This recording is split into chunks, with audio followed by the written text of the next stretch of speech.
ครับสวัสดีครับท่านผู้ฟังที่เคารพทุกท่านครับขอต้อนรับเข้าสู่รายการทนายความพบประชาชนทางสถานีวิทยุวัดฝายหินคลื่น FM 104.50 เมกะเฮิรตซ์ทาง Facebook ทาง YouTube ก็วัดฝายหินก็เห็นภาพ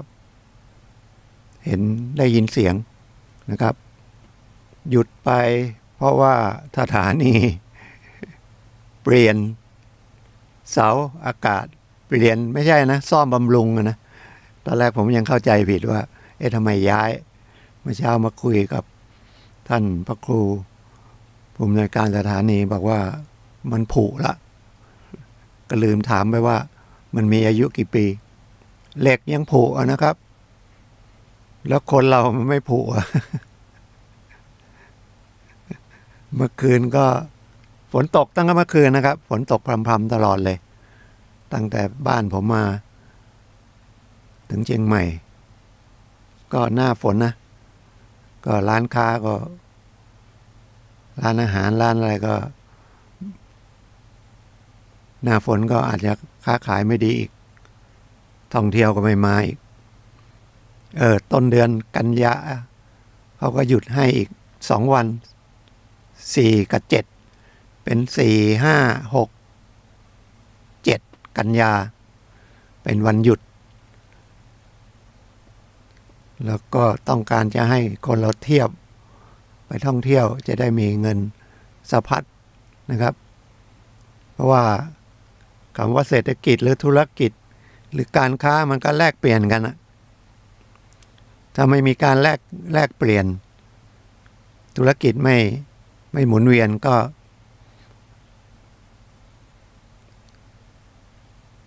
เป็นหนี้เป็นสินนะเพราะว่าเราก็ต้องไปกู้เงินมาลงทุนน้อยนะครับที่ไม่กู้เงินมาลงทุนนะคนยิ่งลงทุนเยอะเท่าไหร่พอถึงวิกฤตเนี่ยอย่างโควิดมาเนี่ยเสียหายมากเลยโดยเฉพาะเศรษฐกิจที่พึ่งพาการท่องเที่ยวแล้วมันก็เป็นหลักใหญ่ของทุกประเทศนะไม่ใช่ประเทศไทยนะท่องเที่ยวเพราะว่าอุตสาหกรรมท่องเที่ยวเนี่ยเงินมันก็กระจายตั้งแต่คนในหมู่บ้านเล็กๆน้อยๆที่เป็นพวกโอท็อปอะไรขายของเป็นไกด์เป็นรถทัวร์รถรับจ้างร้านอาหารจะเล็กจะใหญ่ที่พักจะเป็นโรงแรมเป็นเกสต์เฮาส์เป็นโฮมสเตย์เงินมันก็หมุนเวียนเพราะธรรมชาติมนุษย์มันต้องทำงานพอทำงานก็ต้องพักผ่อนคลายนะครับเครื่องจักรมันต้องมีเวลาหยุดนะครับถ้าเราใช้มันเร่งเต็มที่ไปเรื่อยเดี๋ยวมันก็พังมันก็จะมีของมันว่าหยุดเลยก็ไม่ได้นะเหมือนคนนะครับหยุดเลยถ้าติดเตียงอย่างเงี้ยเรียบร้อยละฉะนั้นพยายามเดินนะครับพยายามออกกำลังกายโดยการเดินง่ายที่สุดละเดินสักกิโล2 กิโลเดินทุกวันเช้าเย็นไปไหนมาไหนก็พยายามเดินนะครับแต่ส่วนมากจะไปเดินในห้างพอไปเดินในห้างก็เสียเงินว่าไม่ซื้อเมื่อวานก็แวะเข้าไปในห้างก็จ่ายไปหลายสตังค์อยู่ได้ของมานิดเดียวนะครับเพราะว่าของมันก็ราคาสูงจะว่ามันแพงก็ไม่ใช่เนาะค่าเงินมันน้อยลงของมันต้นทุนมันสูงขึ้นเพราะว่าสมัยปี1516นี่ผมเริ่มทำงานบริษัทก่อสร้างนะครับคนงานที่เรียกว่ากรรมกรเนี่ย10 บาทวันละ10 บาท11 บาท12 บาท13 บาท15 บาท20 บาทนี่ก็เรียกว่าเป็นหัวหน้ากรรมกรแล้วนะช่างก็ฝีมือเลย40 บาทหัวหน้าช่าง100 วิศวกรคุมงานโฟร์แมนที่จบวิศวกรเดือนประมาณ 5,000โฟร์แมนก็ประมาณ 5,000นะครับท่านกำลังรับฟังรายการทนายความพบประชาชนผมทนายสุรชัยจินวัฒน์ดำเนินรายการทุกวันเสาร์มาพบกัน10 ถึง 11 นาฬิกาทางสถานีวิทยุวัดฝายหินคลื่นวิทยุธรรมดาก็ FM 104.50 เมกะเฮิรตซ์ถ้ามันไม่ชัดเจนแต่รู้สึกไปถึงทางป่าซางยังมาถึงนี่เนาะแสดงว่านี่ก็ต้องไปถึงป่าซาง ก็ไกลนะบ้านทิก็ไกลนะก็รับได้ขับรถมานี่ประมาณเกือบ30 กิโลนะครับระยะทางตรงๆก็น่าจะประมาณสัก20 กิโลมั้งรัศมีมันก็ได้นะครับมันก็ได้ถ้าจะฟังทั้งมือถือนะเอาเป็นฟังเข้าไปแอปแอปพลิเคชันแอปฟังเพลินแล้วก็หาภูมิภาคแล้วก็ภูมิภาคหมายถึงว่าหาจังหวัดเชียงใหม่แล้วก็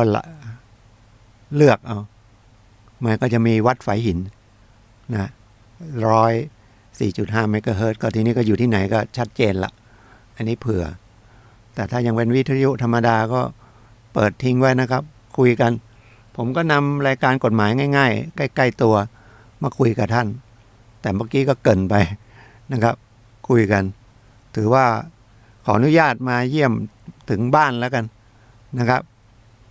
บางวันก็เป็นสาระมากหน่อยบางวันก็สาระบางทีคนพูดยังพูดไม่ค่อยได้สาระเลยนะครับก็พยายามนะครับจะเน้นกฎหมายบ้างเพราะว่าก็จบทางนิติศาสตร์แล้วเป็นทนายความแต่อาชีพจริงๆเป็นพนักงานสินเชื่อของธนาคารเพื่อการเกษตรนะครับ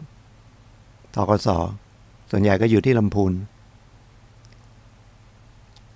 ไปลำพูนมั่งเคยไปอยู่ทางราชบุรีประมาณ4 ปีไปน่านได้ไม่ถึงปีแล้วก็กลับมาลำพูนอีกนะครับ 90% ก็ลำพูนก็อยู่ทุกอำเภอนะครับก็แล้วก็สนใจเรื่องนิติศาสตร์ก็เรียนตอนเอนทรานซ์ไม่ติดอะไรสักอย่างนะเรียนหนังสือไม่เก่งนะผมจบป.4 ผมไม่จบนะครับผมตกแล้วโมเมเขารับเรียนโรงเรียนนั้นเขาใจดีเขาให้เรียนม.1 มศ.1 มศ.3 มศ.4 มศ.5 มศ.1 มศ.2 มศ.3 ก็เอ่ยชื่อก็ได้นะครับโรงเรียนไพศาลศิลป์อยู่ที่แม้นศรีก็รับเด็กนักเรียนให้มาเรียนจบจากไหนมาอายุเท่าไหร่ก็ไม่ว่านะครับโรงเรียนนี้ก็ของท่านเจ้าของก็คือท่านอาจารย์สงบท่านคงเสียชีวิตไปแล้วนะครับแล้วโรงเรียนก็ไม่มีละนะครับศิษย์เก่าก็เด่นๆดังๆเยอะนะเป็นนักกีฬาเยอะนักกีฬาทีมชาติแล้วก็จบมศ.3 ก็ไปสอบแข่งขันเข้าโรงเรียนพาณิชย์เลือกอันดับ1ของประเทศเลยเนาะ พาณิชย์พระนครอยู่ใกล้ๆทำเนียบรัฐบาลก็ยังสอบติดนะก็โอเคเรียนจบปวชแล้วก็ยังต้องสอบเข้าปวสอีกก็ติดอีกก็เรียนปวสจบแล้วต้องรีบไปทำงานเลยน้องเยอะนะครับหาเงินเลยนะครับไปทำงานปี15-16จบ15ก็ปลายปีก็ไปทำงานแล้วก็มาเรียนรามคำแหงแต่เรียนได้สัก70 กว่าหน่วยไม่จบสอบได้ของธนาคารเพื่อการเกษตรมาอยู่ลำพูนมันไปสอบยาก มสทไปสอบรามคำแหงยากก็เลยมาเรียนมสทนะครับก็เพิ่งจบนะครับ จบเมื่อตอนอายุ40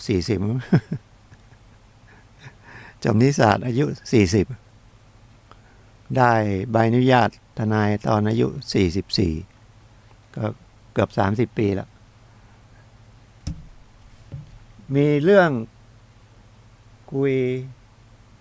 อภัยโทษนะครับประกาศวันที่13ประกาศในราชกิจประกาศ13มีผลใช้บังคับ14อภัยโทษเมื่อกี้ผมอ่านคร่าวๆนะครับคนที่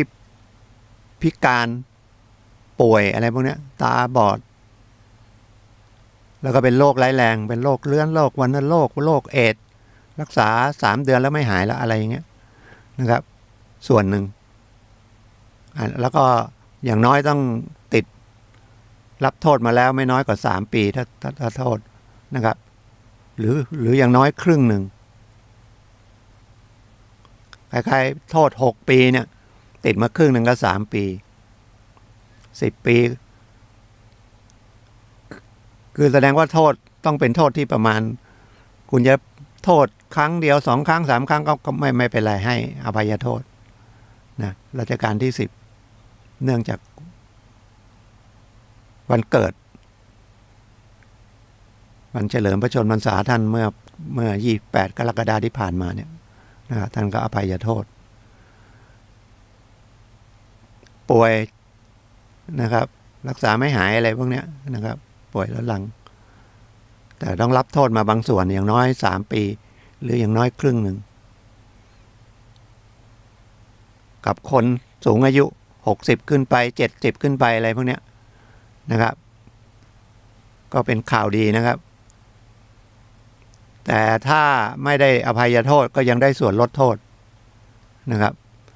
แล้วคดีที่มันอย่างคดียาบ้าคดียาเสพติดเนี่ยไม่ได้อภัยนะครับแต่ได้เรียกอภัยนี่หมายว่าถ้าปล่อยได้ปล่อยเลยคำว่าอภัยเนี่ยปล่อยตัวออกมาเลยมันมี2 ส่วนนะครับถ้าได้อภัยปุ๊บครบเงินไข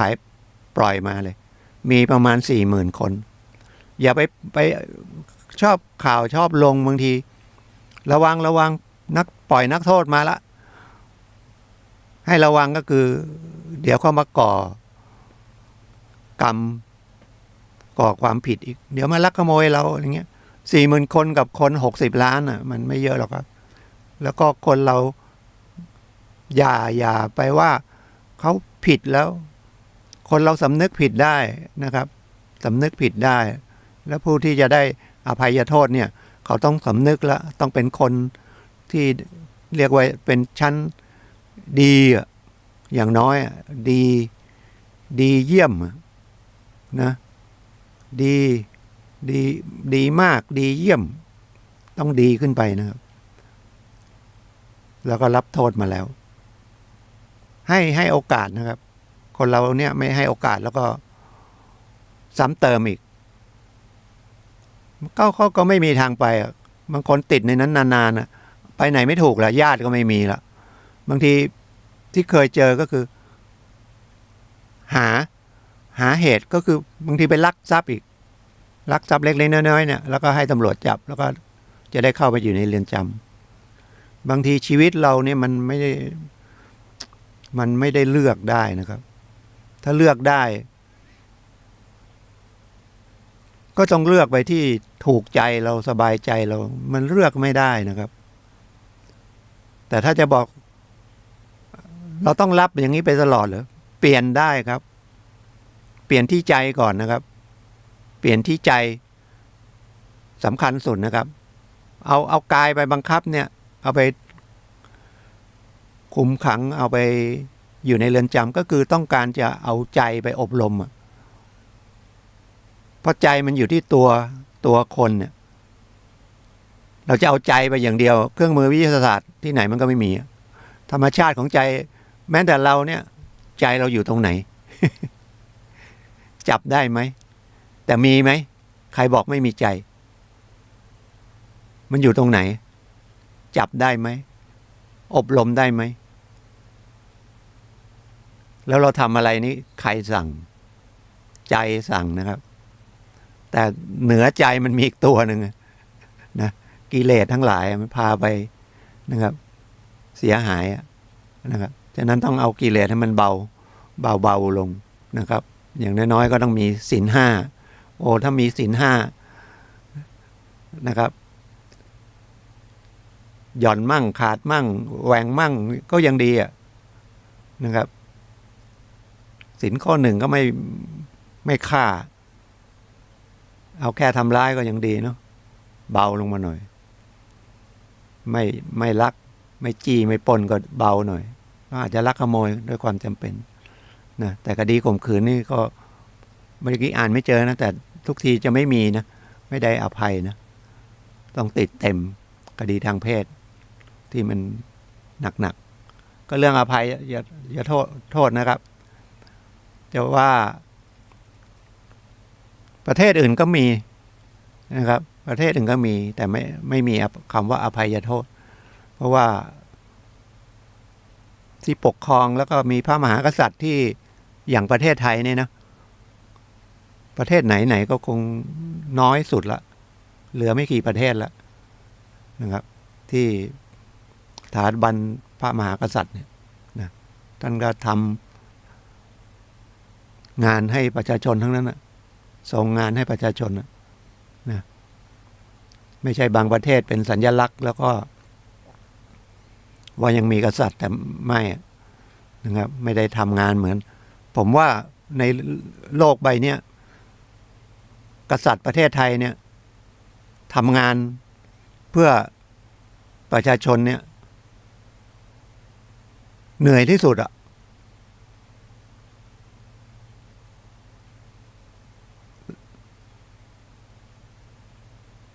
เอาอย่างพระนเรศวรอย่างเงี้ยทั้งชีวิตเลยนะรู้สึกจะสวรรคตมาอายุ50ตั้งอายุ16ก็ทำศึกแล้วทำศึกนี่ไม่ได้ไปมายึดเมืองยึดอะไรนะเราโดนบุกมาเราก็ต้องต่อสู้นะครับประเทศไทยเป็นคนรักอิสระนะครับโดนมาลุกลานเราก็สู้นะไม่ได้ไปยึดอะไรใครที่ไหนไม่เหมือนทางยุโรปไปยึดเมืองเขาเลยนะครับไปยึดทรัพยากรเขาเอาคนไปขายเห็นคนไม่ใช่คนเป็นทาสอันนั้นทางยุโรปนะครับเก่งทำเรือได้ก็วิ่งไปหาเจอแผ่นดินที่ไหนไม่ใช่ของตัวยึดหมดเลยนะนเรศวรมหาราชเนี่ยแล้วก็พระเจ้าตากสินเนี่ยแล้วก็มายังรัชกาลที่1ก็เนาะก็ต่อเนื่องกันมาก็ทำงานให้จน1 2 3 4 5 7 8 9โดยเฉพาะรัชกาลที่9นะทำงานส่งงานนะครับ ให้ประชาชนชาวไทยทั้งนั้นนะไม่ใช่ทำเพื่อพระองค์เลยเนาะท่านอยู่เฉยๆก็ได้นะเป็นแค่สัญลักษณ์ก็ได้แต่สัญลักษณ์ของประเทศไทยเนี่ยแค่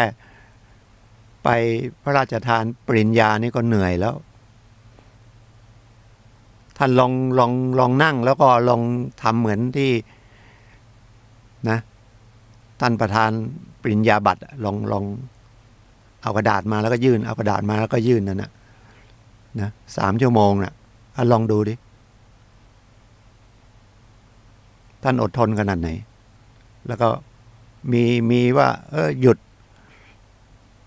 ไม่หยุดนะครับพระราชทานปริญญาหมดทุกมหาวิทยาลัยลองทำวันหนึ่งเท่าไหร่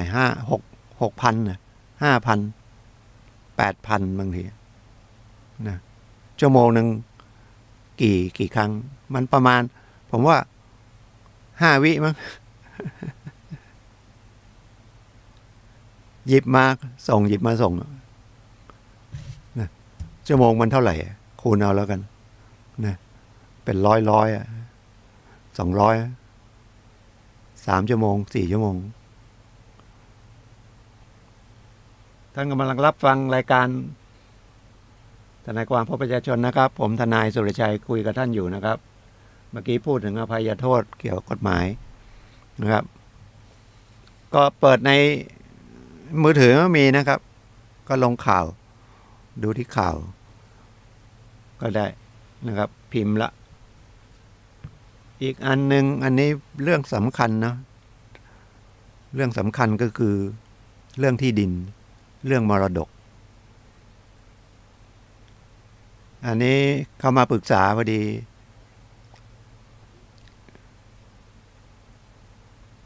ที่ดินของพ่อเป็นคนเพชรบุรีนะครับแล้วก็เคยมีคู่สมรสแล้วอยู่ที่เพชรแล้วทะเบียนบ้านก็อยู่ที่เพชรแต่ข้อที่จริงพอมีอายุมากนะครับก็ย้ายมาอยู่ที่ลำพูนอยู่เป็น10 ปี10 ปี20 ปีนะครับก็มาได้มีลูกเอาลูกมาเลี้ยงด้วยลูกแท้ๆเนี่ยแล้วก็เขียนพินัยกรรมให้ไปทำพินัยกรรมที่อำเภอที่เรียกว่าพินัยกรรมฝ่ายเมืองก็ยกที่ดินก็มีแปลงเดียวนะครับเป็นที่ดินที่บ้านของท่านโบราณประมาณงานหนึ่งมีบ้านหลังหนึ่งก็ให้ลูกสาวพอพ่อตา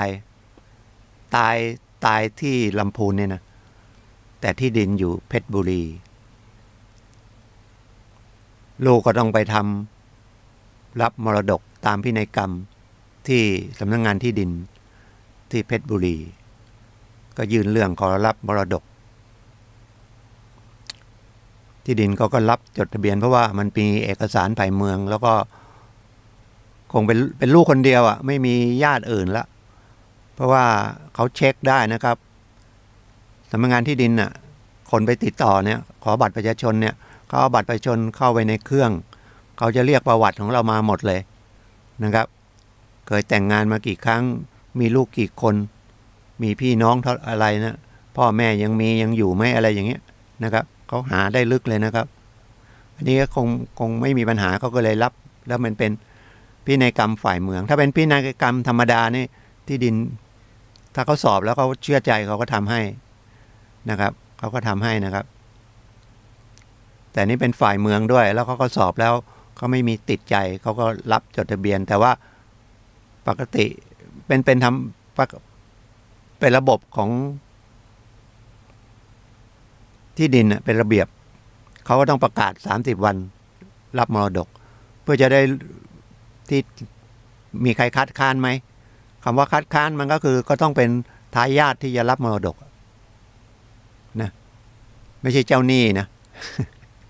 เจ้าหนี้ไม่เกี่ยวนะเป็นหนี้ถ้ายังไม่ได้เป็นหนี้ตามคำพิพากษานี่แล้วยังไม่ได้ขอยึดทรัพย์มรดกนี่ก็อีกเรื่องหนึ่งแต่เขาตามมาฟ้องได้นะเอาเรื่องนี้ก่อนเดี๋ยวเนี่ยคุยแล้วก็จะเริ่มไปเรื่อยนะครับไปเรื่องอื่นอีกแล้วพอถึงจะครบ30 วันก่อนครบ30 วันมีหนังสือมาอ้างว่าเป็นทนายคำว่าอ้างเลยเนี่ยไม่ใช่ทนายเลยมันปลอมมาอันนี้ก็เตือนด้วย1ยังไงจดหมายทนายอันนี้ปลอมมาอย่างไม่เนียนพิมพ์มาเฉยๆเลยที่จริงถ้าเนียนหน่อยเขาก็ใส่ชื่อสำนักงานใส่ที่อยู่มาเลยแต่เป็นที่อยู่ที่คนละที่ที่เขาอยู่จริงก็ได้เรียกว่ามีที่อยู่แต่ปลอมโทรศัพท์ด้วยแต่ปลอมก็ได้เมคตัวขึ้นมาเป็นทนายเลยก็ได้ทำให้มันเรียบร้อยก็จับไม่ได้อันนี้มันจับได้ไม่มีที่อยู่แต่เขียนหนังสือดีนะผมก็เคยเจอนะโนติสอันเนี้ยไม่เคยนะให้ส่งทรัพย์มรดกของคนตายคืนให้แก่ทายาท1ที่ดิน2รถทะเบียนเลขที่นี้พระเครื่องพระบูชาสร้อยอะไรเองไม่รู้เขาเขียนมาแล้วก็ให้เบอร์ติดต่อแต่เบอร์นั้นกลายเป็นลูกความเขาเป็นคนจัดการมรดกแล้วลงชื่อนะขอแสดงความนับถือเซ็นชื่อยิก แล้วไม่วงเล็บชื่อว่าไอ้ชื่อเนี่ยตัวชื่ออะไรแล้วก็ใช้คำว่าทนายความผู้รับมอบอำนาจเนี่ยผมอยากพอดีก็มันมาทางเพชรแสดงว่าอยู่ทางเพชรอยากให้ถ้าอยู่ใกล้ๆนี่จะพยายามจะไปหาตัวนะผิดนะครับผิดกฎหมายเนี่ยแล้วเจตนาไม่ถูกต้องเลยนะครับแต่ที่เขาถ่ายเอกสารคำสั่งศาลตั้งผู้การมรดกอันนั้นใช่ใครไปร้องลูกเมียก่อนที่เพชรบุรีร้องศาลจังหวัดเพชรแล้วทีนี้ตอนร้องเนี่ยมันแล้วแต่นะครับทั้งฝ่ายลูกจริงเนี่ยที่อยู่ที่ลำพูนไม่รู้เรื่องเลยนะครับรู้อีกทีเนี่ยหลังจากที่ได้รับคำสั่งศาลแล้วอย่างเงี้ยมันต้องไปคัดค้านหนึ่งไปคัดค้านว่าไม่ชอบสองที่ดินมรดกนั้นไม่ใช่ทรัพย์มรดกแล้วเพราะมันมีผู้รับพินัยกรรมแล้ว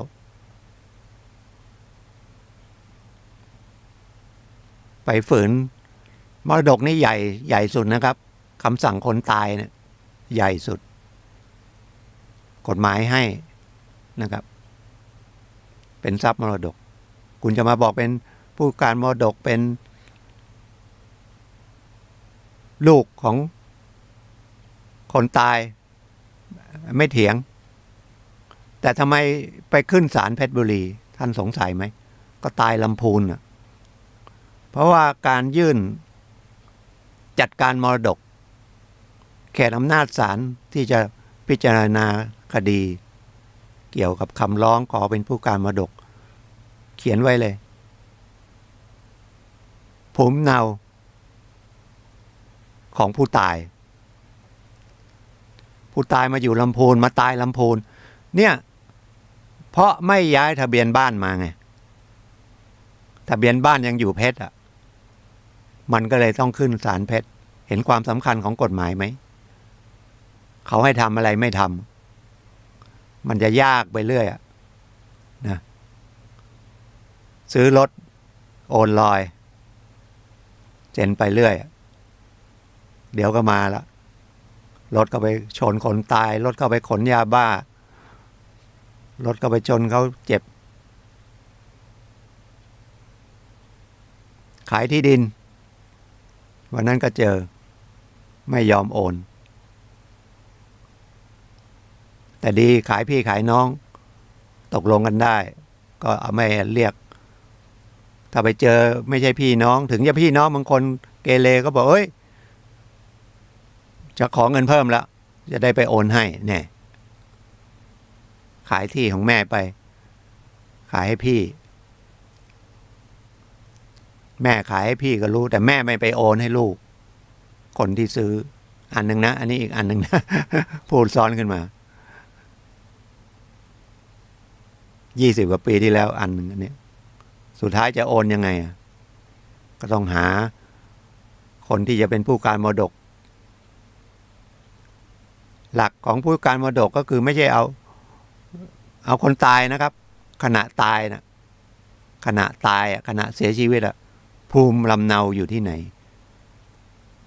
เราจะไปเถียงนะบางคนกฎหมายก็เขียนภูมิลำเนาก็คือที่ถิ่นที่อยู่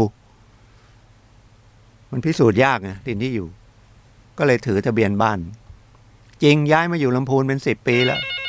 นะครับ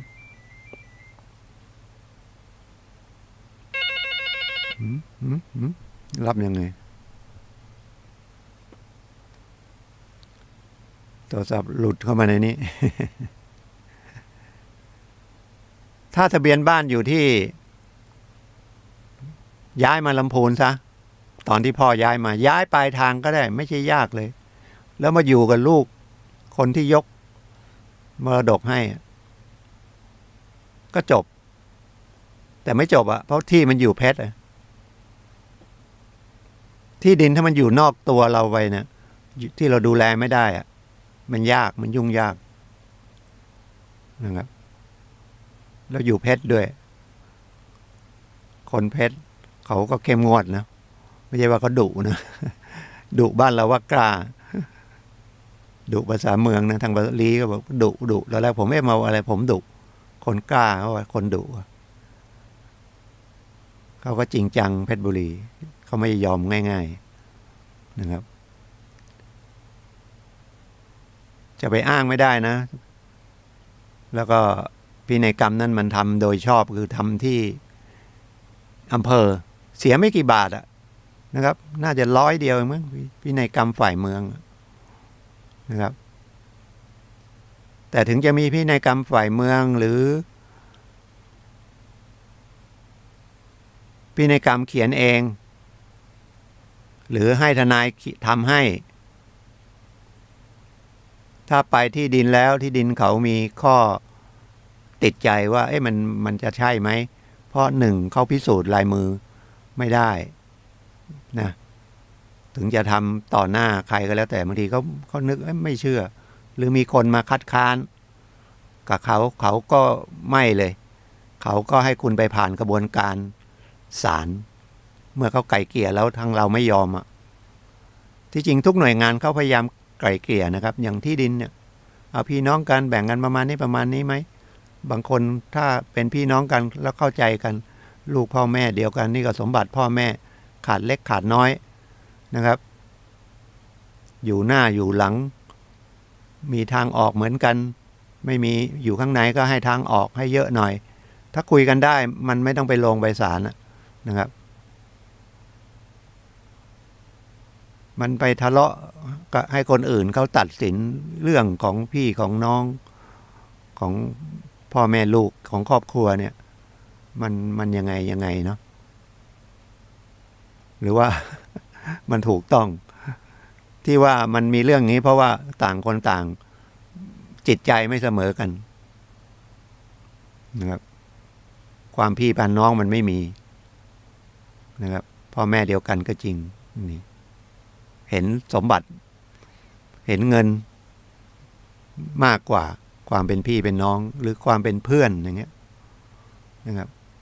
ความเป็นเพื่อนพึ่งพาอาศัยกันได้ยามลำบากนะครับแต่ถ้ายามไม่ลำบากเนี่ยมันบางทีก็เพื่อนก็ไม่ค่อยแท้เท่าไหร่นะครับแต่ถ้ายอมเราอยากจะรู้ว่าเพื่อนที่เรียกว่าเพื่อนกันเนี่ยจะเพื่อนเรียนศิษย์เก่าเพื่อนทำงานเพื่อนบ้านลองแกล้งลำบากดูก็ได้ นะใครจะมาช่วยเหลือเรานะครับใครจะมาช่วยเหลือเราเพื่อซ้ำเติมอีกนะครับเพราะว่าขาดความเมตตาในใจสำคัญนะครับความเมตตาเนี่ยมันเกิดไม่ได้หรอกเพราะไอ้ตัวโลภโกรธหลงมันอยู่ในใจเรานะครับเมตตามันขัดกันมันคนใจดีนะครับแต่เมตตาก็ต้องระวังด้วยนะครับเดี๋ยวก็เสียเปรียบนะครับเขาอ่านเราออกว่าเป็นคนใจดีเดี๋ยวก็มาคุยดีกับเราเขาดีเดี๋ยวก็ยืมเงินเราเรียบร้อยนะครับหรือของที่ขายออนไลน์เนี่ยที่เสียหายทั้งหมดอะความโลภเรานะครับเอาเรื่องมรดกนะเรื่องจัดการมรดกเรื่องพินัยกรรมเรื่องที่ดินเรื่องทนายแก 4-5 เรื่องละนะครับก็35 นาทีแล้วคุยกับท่านเลข25 นาทีเรื่องอภัยโทษอีกนะครับเดี๋ยวนี้มันเป็นยุคอะไรเทคโนโลยีอินเทอร์เน็ตนะครับไอที Information Technology สารสนเทศคืออย่างซื้อสินค้าอย่างเงี้ยออนไลน์เดี๋ยวนี้ถอนเงินฝากเงินก็ใช้จากมือถือหมดศาลก็ใช้นะครับ อีกหน่อยไม่ต้องไปศาลละนั่งฟ้องคดีก็พิมพ์คอมพิวเตอร์ส่งเข้าไปเลยจะไปอีกทีก็ไปนัดสืบพยานเผลอๆอาจจะไม่ต้องสืบพยานสืบออนไลน์เลยแต่ต้องไปเริ่มแล้วนะครับเพราะว่ามันมีคดีที่เรียกว่าคดีมันก็เป็นงานเอกสารทั้งหมดถูกไหมจากข้อเท็จจริงมันก็เป็นตัวหนังสือตั้งแต่ชั้นตำรวจสอบสวนเราหรือว่าเริ่มจากคนมาแจ้งความคนนั้นมาลักทรัพย์เราคนนั้นมาตีหัวเราคนนั้นมาพาเด็กเราไปพาลูกเราไปมันก็เป็นเหตุการณ์จริงแต่ว่าไปเจอตำรวจเขาก็จะบันทึกเป็นตัวหนังสือแล้วก็มีภาพทีนี้อาจจะมีบันทึกเสียงบางคดีก็มีบันทึกเสียงมีรูปภาพจากตำรวจไปแจ้งความเสร็จก็พนักงานสอบสวนก็สอบสวนเสร็จก็เป็นตัวหนังสือส่งไปอัยการก็เป็นตัวหนังสือส่งไปศาลก็เป็นตัวหนังสือไปสืบพยานก็เอาข้อเท็จจริงไปคุยกันศาลก็ฟังแล้วก็จดก็เป็นตัวหนังสือคำพิพากษาก็เป็นตัวหนังสือพอเป็นตัวหนังสือติดคุกก็ตัวหนังสือหมายขังคุกไม่เจอหนีไปก็หมายจับเอาไปเข้าคุกเอาตัวจริงแล้วทีนี้เข้าคุกไปก็ต้องงานเอกสารทั้งนั้นนะเข้าไปอันแรกเลยก็สอบประวัติอีกตรวจร่างกายตรวจยาเสพติดตัดผมเปลี่ยนชุดนะครับตรวจโรคติดต่อโรคเห็บโรคครับเห็บเหาอะไรพวกนี้เอาไปอาบน้ำชำระร่างกายตัดผมเกรียนเลยเพราะว่าไปอยู่ในนั้นมันคับแคบนะในเรือนจำต้องระวังอย่างดีเกิดระบาดโรคระบาดสักคนหนึ่งก็โอ้โหทำไงคนในนั้นเป็นพันนะที่น้อยๆก็เป็นร้อย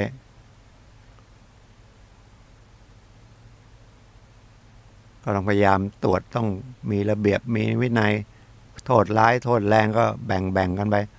มีขัง1ขัง2ขัง3ถึงขัง8มั้งเรือนจำจังหวัดก็ได้โทษไม่เกิน15ปีเกิน15ปีก็มาเรือนจำพิเศษที่แม่แตงถ้าโทษถึงตลอดชีวิตประหารชีวิตหรือเกิน30ปีกันถ้าผมจำไม่ผิดนะก็ไปอยู่บางขวางอะไรอย่างนั้นนะครับบางขวางนี่โทษสูงสุดละรอประหารชีวิตหรือโทษประหารชีวิตส่งไปบางขวางแล้วก็ประหารชีวิตฉีดยาให้ตายเสร็จก็ใส่โลงเอาออกทางประตูผีเผาวัดบางแพรกใต้ติดอยู่วัดติดอยู่กำแพงเรือนจำบางขวางเรือนจำบางขวางก็อยู่นนทบุรีเมื่อไม่นานนี้ก็มีศพที่ชาปนกิจเก็บไว้ในนานที่สุดแล้วมาชาปนกิจนี่ก็ซีอุยกำลังเผาไว้ซีอุยก็เกิดแถวฝั่งทนหรือไงแถวกรุงเทพฝั่งทนเขาว่ากินเด็กฆ่าเด็กกินเด็กถูกประหารชีวิตคณะแพทย์ศิริราชเอาไปดองเอาไปผ่าเอาไปจะหาทางกายภาพทางวิทยาศาสตร์ก็เอากายภาพว่าไม่ได้เอาจิตใจว่าเพราะว่าตายไปแล้วถ้าจิตใจมันต้องนั่งคุยจนรู้ว่าคนนี้มีจิตใจยังไงมันก็เช็คยากนะใช้เครื่องก็ยังเช็คยากแล้วเอาไปแสดงให้คนดูสุดท้ายมีนักกลุ่มคนสิทธิมนุษยชนบอกให้เอามาอย่างนี้ไม่ใช่แล้วก็เลยตกลงกันเอาไปชาปนกิจเนี่ยคุยปนกันหลายเรื่องฟังทันอยู่นะครับ เอาเรื่องอะไรอีกทำงานที่บ้านคุยไม่จบศาลก็คดีที่มันเยอะมันเปลี่ยนเป็นตัวหนังสือเยอะก็เดี๋ยวนี้เขาก็ ให้โดยเฉพาะคดีเกี่ยวกับทางธุรกิจก็เรียกว่าคดีผู้บริโภคคดีหนี้เงินกู้จะเป็นเงินกู้บัตรเครดิตเงินกู้เช่าซื้อรถยนต์สารพัดเยอะที่สุดก็เลยคนทางศาลก็คิดมาแล้วคนที่ธนาคารกรุงไทยเป็นคนคิดโปรแกรมคอมพิวเตอร์ e-filing นะครับเพราะว่าเขากรุงไทยงานเยอะที่สุดนะงานเอกสารเกี่ยวกับคดีเนี่ยธนาคารอื่นก็เยอะธนาคารใหญ่ๆเนี่ยเพราะว่าคุณปล่อยหนี้ไป10 ล้านคนน่ะมันค้าง 10% ก็เรียกว่าปกตินะครับก็ล้านคนละแล้วมันมีกี่ธนาคาร20 ธนาคารเท่าไหร่เยอะแยะเลยนะครับ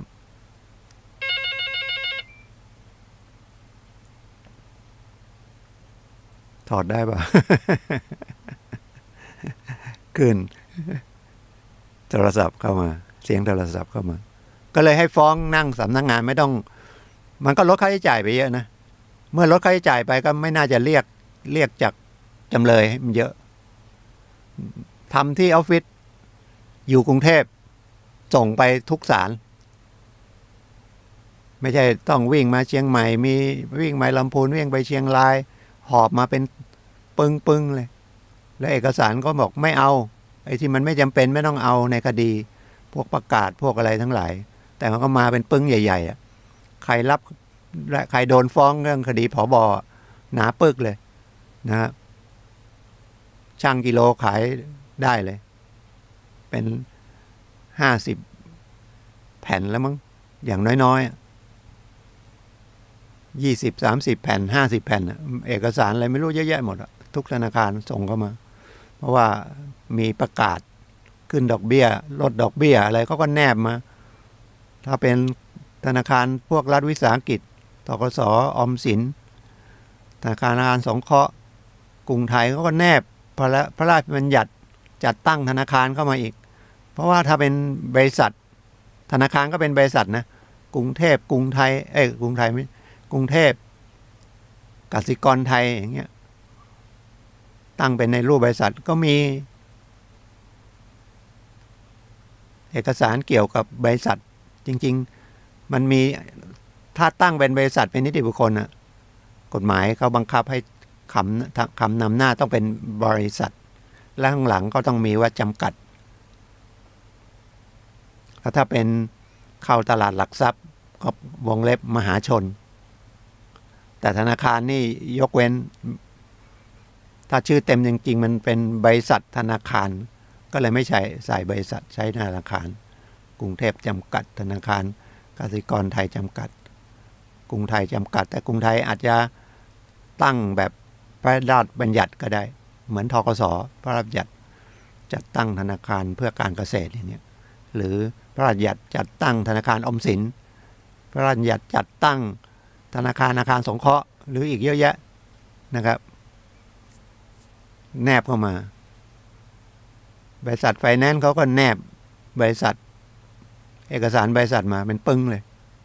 นะชื่อว่าไงจดทะเบียนมาว่าไงมีวัตถุประสงค์ว่าไงเพราะว่าบริษัทมันต้องมีวัตถุประสงค์นิติบุคคลมันไม่ใช่คนมันคิดเองไม่ได้นะครับเขาก็เลยเขียนมาว่าไอ้บริษัทเนี่ยจะทำอะไรในการค้าบ้างนะครับ50 ข้อ100 ข้อก็ใส่เข้ามาส่วนใหญ่ก็ใส่มาเหมามาอย่างนั้นนะครับแต่ถ้าเป็นธนาคารเขาก็จะเขียนเกี่ยวกับการเงินนะครับแล้วก็ยังต้องไปทำธุรกรรมอย่างอื่นได้เพราะถ้าฟ้องมาแล้วมันไม่มีในเรื่องของไปจดทะเบียนไว้อำนาจของวัตถุประสงค์ของนิติบุคคลเนี่ยมันก็ไม่ใช่แสดงว่าทำมาผิดวัตถุประสงค์หรือกรรมการก็ต้องจดทะเบียนกรรมการขณะนั้นใครปัจจุบันใครมีอำนาจนะครับเพราะว่าบริหารนิติบุคคลบริหารบริษัทก็ใช้คำว่ากรรมการแล้วก็มีอายุนะครับอาจจะ3 ปี 5 ปีอะไรก็แล้วแต่แล้วก็มีงบการเงินอะไรอีก มีเยอะแยะนะครับก็เลยให้เปลี่ยนอีกหน่อยก็ต้องไม่ต้องไปศาลนั่งฟ้องอยู่ที่บ้านโดยเฉพาะงานของธนาคารนะเพราะว่าเอกสารก็อยู่ครบแล้วแต่ถ้าเป็นทนายทั่วๆไปเล็กๆน้อยๆอย่างเงี้ยนะก็คงไม่บังคับหมดอะมั้ง ที่พูดอย่างนี้เพราะว่าพอมันไม่ใช่รุ่นใหม่เนาะคอมพิวเตอร์พอได้ก็แก๊กๆอะแล้วต้องไปส่งนะครับทางอินเทอร์เน็ตไปแต่เขาคงปรับให้มันไม่ยากอะนะครับปรับให้มันมีแบบฟอร์มกรอกง่ายๆนะครับแล้วก็นอกนั้นมันก็เป็นเหมือนกับปกติก็ใช้คอมพิวเตอร์พิมพ์เป็น Word พิมพ์เข้าไปอยู่แล้วนะครับแต่ไม่ต้องเดินทางไปถึงศาลก็ยื่นฟ้องนั่งบ้านแล้วก็ส่งทางอีเมลนะครับไปเข้าที่ศาลเดี๋ยวนี้ถ้าเราจะค้นคดีก็อยู่บ้านก็ค้นได้นะครับระบบสืบค้นคดีคุณก็เข้าไปก็ค้นได้ขอให้มันมีเลขคดีนะครับแล้วก็รู้ว่าศาลไหนนะเลขดำเอาเลขดำเป็นหลักนะครับก็ค้นได้ไม่ต้องเป็นทนายเป็นอะไรนะครับใครก็ค้นได้เพราะว่าพวกนี้เอกสารเกี่ยวกับนัดศาลนัดอะไรเนี่ยมันเป็นถือว่าสาธารณะนะครับใครก็ต้องรู้ได้ไม่ใช่ความลับ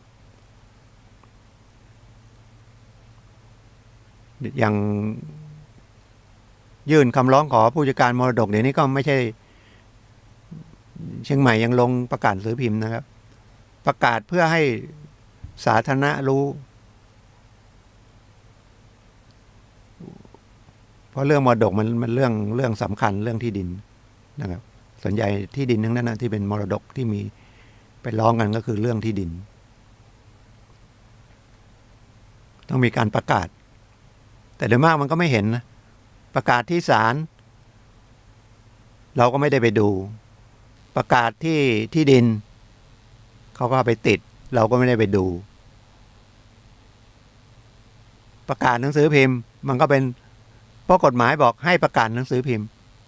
เขาก็ไปประกาศหนังสือพิมพ์ที่มันเป็นหนังสือพิมพ์อะจดหัวขึ้นมาเพื่อทำไอ้เรื่องประกาศอย่างเดียวอะแล้วมันอยู่ไหนก็ไม่รู้ ไม่เจอแล้วเดี๋ยวนี้ก็ประกาศทางเนี่ยสารสนเทศอะผมยังไม่รู้จะไปเช็คประกาศยังไงยื่นไป2-3 เรื่องแล้วนะครับ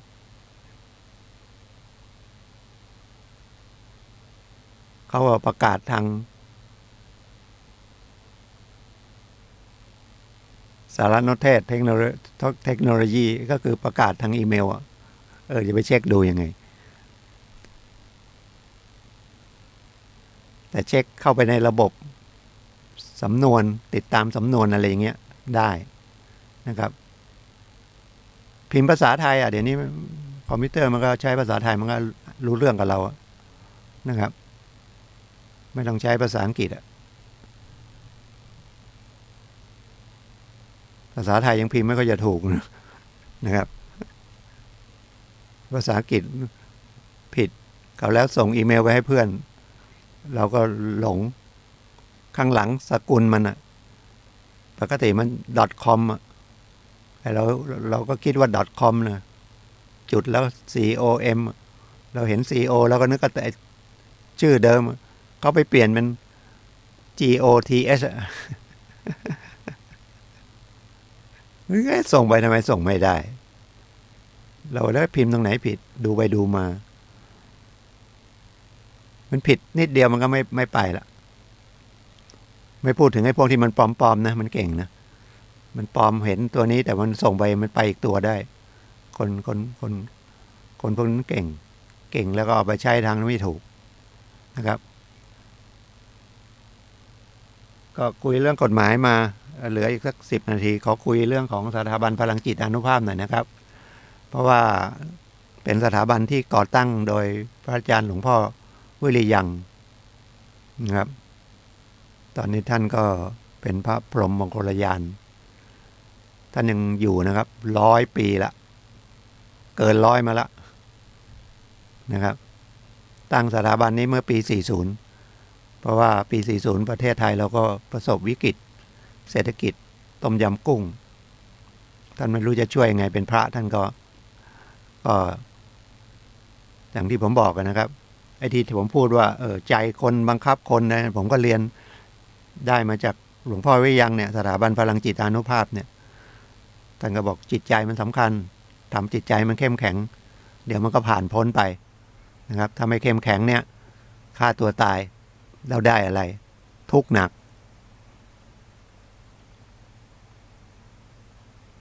ทุกข์ไปถึงพระต้องมาสวดเราอะฆ่าตัวตายตำรวจก็ต้องมาอีกลูกเมียถ้าอยู่ไม่ได้ไปฆ่าทิ้งไปด้วยก็เสียเงินเสียทองนะไปทำบุญมันจะได้บุญไหมนะทางพุทธศาสนาบอกฆ่าตัวตายเนี่ยมันจะฆ่าตัวตายอยู่ตลอด500 ชาติ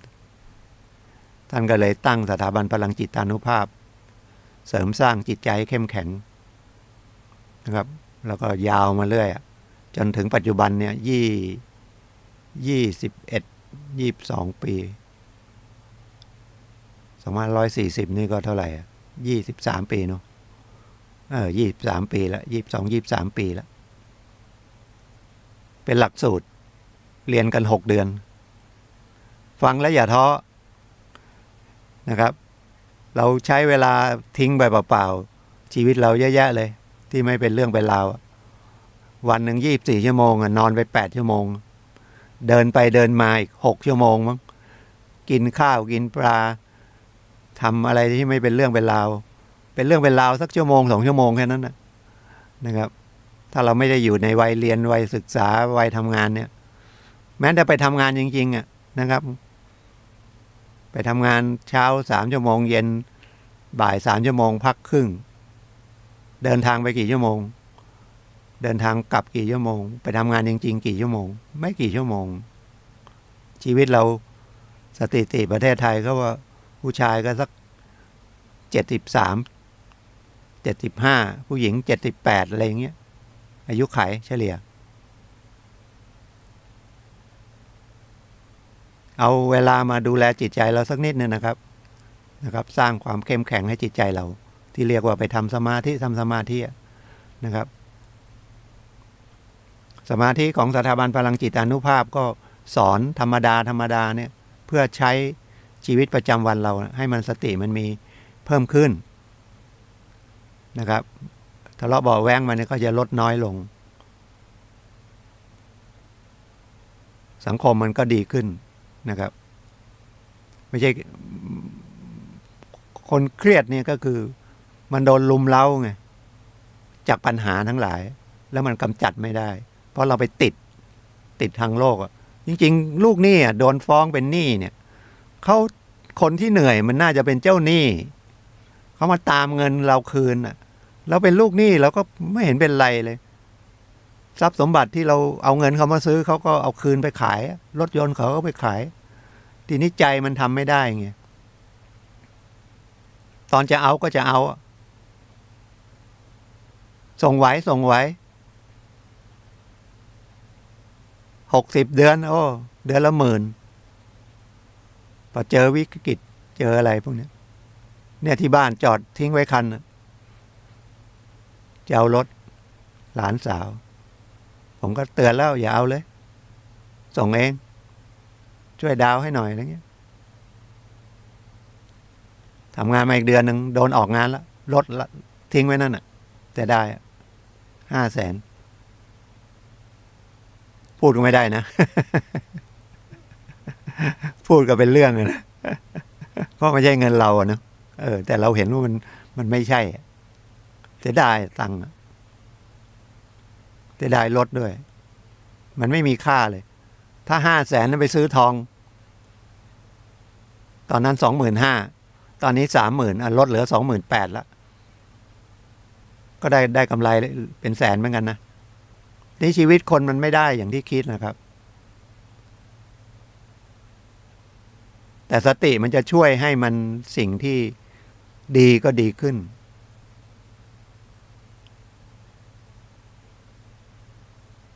ถ้ามันจะเลวร้ายแล้วเรารู้ทันมันก็แก้ปัญหาได้ครับก็ทำให้มันเบาบางไปนะครับแต่ถ้าไม่มีสติเลยมันแก้ปัญหาเป็นสร้างปัญหาเพิ่มไปฆ่าตัวตายบางคนไม่ทำก็ไป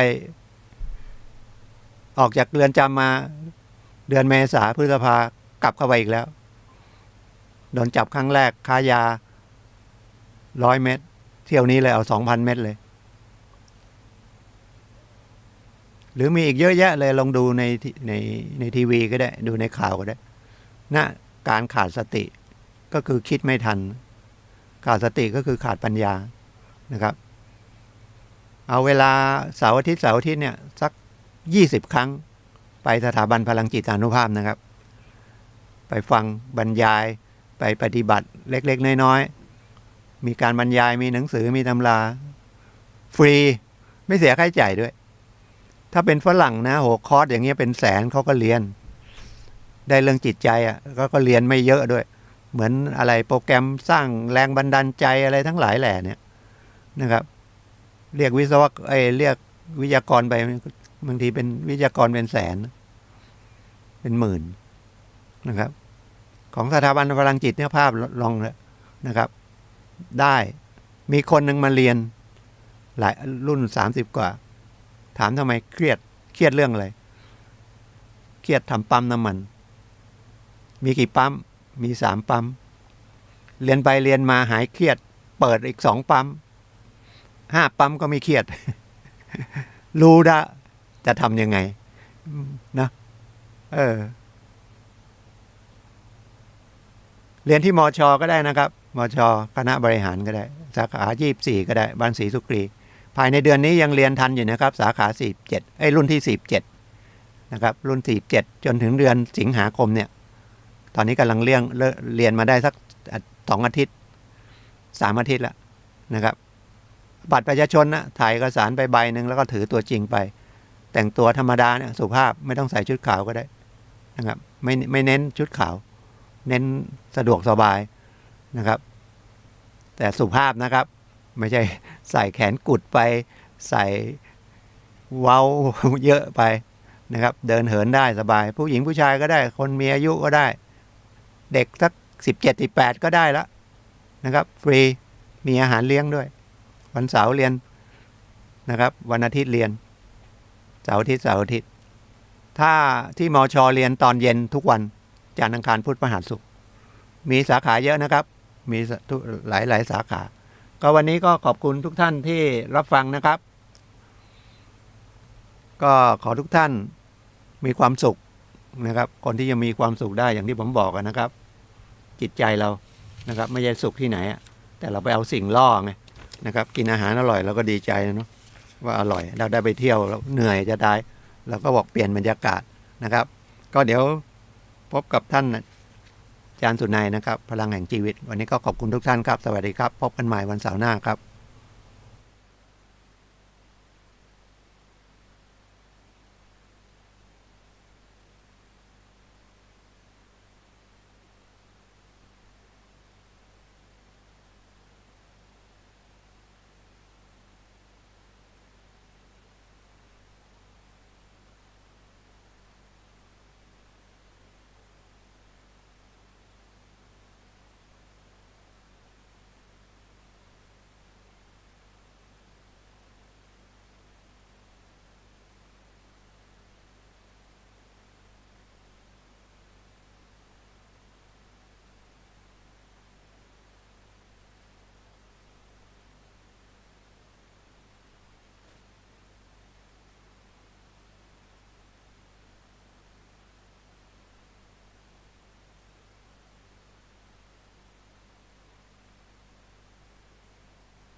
ลุกขึ้นมาฉายแสงเถิดชีวิตเป็นเช่นเจ้าสร้างขอต้อนรับเข้าสู่รายการพลังแห่งชีวิตรายการเพื่อการสร้างแรงบันดาลใจโดยผมสุนัย เลหวิวัฒน์ผู้ดำเนินรายการมาพบกับท่านผู้ฟังทุกวันเสาร์เวลา 11 โมงถึงเที่ยงทางสถานีวิทยุเพื่อการศึกษาพระพุทธศาสนาและวัฒนธรรมคลื่น FM 104.5 เมกะเฮิรตซ์ออกอากาศณวัดฝายหินมหาวิทยาลัยเชียงใหม่จังหวัดเชียงใหม่รายการของเราออกทางสื่อโซเชียลมีเดียหลายช่องทางครับท่านผู้ฟังครับทั้ง YouTube Facebook ท่านผู้ฟัง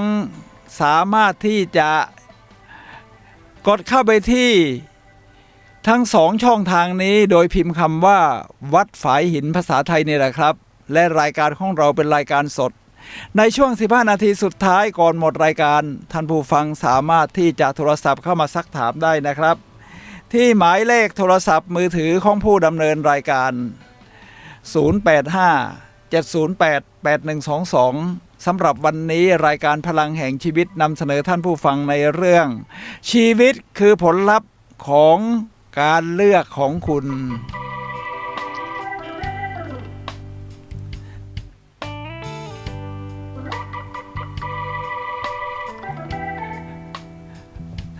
ขอต้อนรับนะครับท่านผู้ฟังครับเพราะว่าช่วงนี้เป็นช่วงที่ทางสถานี FM 104.5 เมกะเฮิรตซ์เพิ่งเปลี่ยนเสาอากาศใหม่นะครับเรียกว่าสูงตั้งผมฟังมาว่า60เมตรนี่สูงมากนะครับ60เมตรนี่และ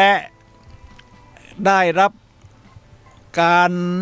เกื้อหนุนจากผู้สมทบทุนซึ่งก็ขอกราบขอบพระคุณทุกท่านนะครับที่ช่วยกันร่วมบริจาคทำเสาปรับปรุงนะครับเพราะของเก่าก็ขึ้นสนิมอะไรไปอะไรกันไปบ้างและรายการที่ผ่านไปก็เป็นรายการของทนายความสุรชัยครับรายการทนายความพบชาวบ้านแล้วก็ท่านก็พูดเรื่องการนั่งสมาธิอะไรได้อย่างลึกซึ้งครับท่านผู้ฟังครับวันนี้เราเข้าสู่ในเรื่องที่ชื่อว่าชีวิตคือผลลัพธ์ของการเลือกของคุณเรื่องมันลึกซึ้งนะครับท่านผู้ฟังครับก็คือว่าเมื่อเรามีชีวิตอยู่ตอนนี้นี่สำหรับวัยอย่างผมนี่นะครับสำหรับท่านผู้ฟังก็อยู่ในวัยต่างๆมากมายครับอาจจะเป็นเยาวชนวัยกำลังทำงานกลางคนวัยทองหรือวัยสูงอายุสูงวัยท่านผู้ฟังครับผลลัพธ์ที่เราออกมาตรงนี้เนี่ยนะครับขอบอกเลยว่าทั้งหมดนี้คือผลลัพธ์ของการเลือกของคุณรวมทั้งชีวิตผมก็เป็นผลลัพธ์ของการเลือกของผมครับมันเป็นการเลือกยังไงนะเนี่ยหลายคนบอกว่าอ๋อชีวิตมันผ่านมาเป็นอย่างนี้นะผมหรือฉันต้องเจอกับเหตุการณ์แบบนี้แบบนี้แบบนี้แบบนี้แล้วฉันก็ไม่ได้เลือกด้วยผมก็จะตอบต่อว่าการที่คุณไม่เลือกก็คือการเลือกที่จะไม่เลือกนะครับชีวิตคือการเลือกการตัดสินใจนี่แหละครับเพราะว่าการเลือกถ้าคุณไม่มันฝึกเอาไว้นี่มันจะกลายเป็นเรื่องยากสำหรับเรานะครับว่าโอ้ไอ้นั่นก็ปล่อยไปตามชะยถากรรมเธอไอ้นี่ปล่อยไปเถอะปล่อยไปเถอะปล่อยไปเถอะคือปล่อยแบบสบายใจอะปล่อยแต่ว่ามันจะเหมือนกับท่อนไม้ที่ลอยไปตามน้ำไปทางไหนก็ไม่รู้แต่นั่นก็คือการที่คุณเลือกที่จะไม่เลือกหรือเลือกไปในช่องทางที่ว่าไม่ได้ตรงกับเป้าหมายหรือไร้เพอร์โพสชีวิตของตัวเองคือเอาใจคนอื่นเอาใจสังคมสะท้อนไปอย่างนั้นนะครับคุณเลือกแบบนั้นผลลัพธ์มันก็เลยได้แบบนั้นตอนนี้ผมเห็นหลายคนนะครับเอาง่ายๆเลยในเรื่องของสุขภาพฉันจัดสรรชีวิตนี่เรียกว่าแบบไม่ลงตัวไม่ลงตัวยังไงครับคือถ้าเราจะให้สุขภาพแข็งแรงเนี่ยนะครับนอกจากการนอนหลับพักผ่อนที่เพียงพอนะครับท่านผู้ฟังครับและการรับประทานอาหารที่มีคุณภาพไม่ใช่อาหารขยะคุณก็หัดกินผักผลไม้ข้าวกล้องเสียบ้างโปรตีนก็ไม่ต้องมากนักเอาพอประมาณทีนี้เรื่องของการออกกำลังกายในเป็นเรื่องยากสำหรับบางชีวิตนะครับท่านผู้ฟังครับออกกำลังกายสำหรับคนที่ไม่เคยออกกำลังกายหรือไม่เคยเหงื่อออกเลยเนี่ยนะครับโอ้โหผมว่ามันเป็นเรื่องยากนะฉะนั้นวันนี้เวลาทำภาพหน้าปกข ของการโฆษณาประชาสัมพันธ์ว่ารายการพลังแห่งชีวิตในวันนี้คือเรื่องชีวิตคือผลลัพธ์ของการเลือกของคุณนั้นผมก็เอารูปออกกำลังกายในซึ่งเป็นตอนที่วิ่งเสร็จแล้วก็เอนโดฟินมันหลั่งหน้าตากำลังสดใสเซลฟี่ถ่ายรูปนี่มันขึ้นเลยนะครับท่านผู้ฟังครับท่านผู้ฟังครับการเลือกที่จะไม่ออกกำลังกายคือท่านก็จะอ้างนะครับว่าไม่มีเวลาคือตัวเองพอไม่อยากจะทำเนี่ยมันก็มีข้ออ้างเยอะนะครับฉะนั้นคือการเลือกที่ไม่ออกกำลังกายคุณก็จะอ้างว่าไม่มีเวลาต้องทุ่มเทเวลาให้กับครอบครัวสังคมท่านผู้ฟังครับถ้าท่านเจ็บป่วยขึ้นมาท่านก็คือผลลัพธ์ของเรานะครับผลลัพธ์ที่จะเลือกให้ร่างกายมันเจ็บป่วยไม่มีอะไรที่จะเกิดขึ้นกับเราได้ถ้าเราไม่ได้เลือกมันนะครับท่านผู้ฟังครับถ้าท่านรู้สึกเจ็บป่วยขึ้นมาตอนนี้เพราะว่าท่านเลือกที่จะเจ็บป่วยครับท่านผู้ฟังครับเพราะท่านก็ไปสละเวลาไปทำอย่างอื่นสังคมจ๋างานเต็มที่เต็ม100%ครอบครัวก็เต็ม100แต่ตัวเองลืมดูแลตัวเองฉะนั้นการที่จะสร้างดุลชีวิตแบบนี้นี่นะครับคุณก็ต้องแบ่งเวลาว่าถ้าเราสุขภาพแข็งแรงดีเราจะทำยังไงเราก็เลือกที่จะออกกำลังกายไม่เคยออกมาเลยก็เดินวันนึงครั้งแรกก็สัก5 นาทีก่อนเพิ่มมัน10 นาที20 นาทีพอขยับได้มากร่างกายเคลื่อนไหวได้ดีคุณก็ลองวิ่งนี่คือประสบการณ์ที่ผมผ่านมาโดยเฉพาะเรื่องสุขภาพร่างกายนี่นะครับนอกจากนี้ยังเรื่องการใฝ่หาความรู้การสร้างเวลาพักผ่อนของตัวเองการแบ่งปันสู่สังคมก็เป็นทางเลือกทั้งสิ้นครับท่านผู้ฟังครับเดี๋ยวผมจะมีตัวอย่างของบุคคลสำคัญที่เขียนทั้งหนังสือทั้งเป็นภาพยนตร์หรือสารคดีนี่นะครับที่ผมประสบทั้งเสพสื่อทั้งอ่านหนังสือมาแล้วรู้สึกชอบนะครับพวกนี้รู้จักเลือกชีวิตฮะแล้วผลลัพธ์ของเขาในชีวิตที่ออกมามันก็ดูดีบางคนอาจจะเป็นตัวอย่างของความล้มเหลวแต่เราก็ต้องกลับด้านว่าแบบนี้ฉันจะไม่ทำนะแต่ให้ดีเราก็จะไปเอาตัวอย่างแบบเอาเวออกห่างมากนักเราตัวอย่างแบบ forward ตรงเข้าไปหานะครับเดี๋ยวสักครู่เดียวจะมีตัวอย่างแบบที่ว่านี้ครับท่านผู้ฟังครับ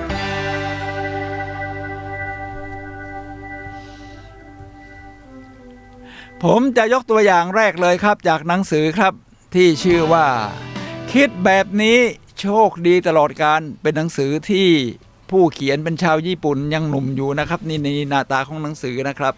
ทีนี้ผมเข้าใจว่าช่องนี้เป็นช่อง YouTube นะปกติถ้าช่องนี้ก็อาจจะเป็นช่องของ Facebook นะครับท่านก็ดูหน้าตาในเด็กหนุ่มที่เขียนแปลเป็นไทยแล้วครับคิดแบบนี้โชคดีตลอดกาล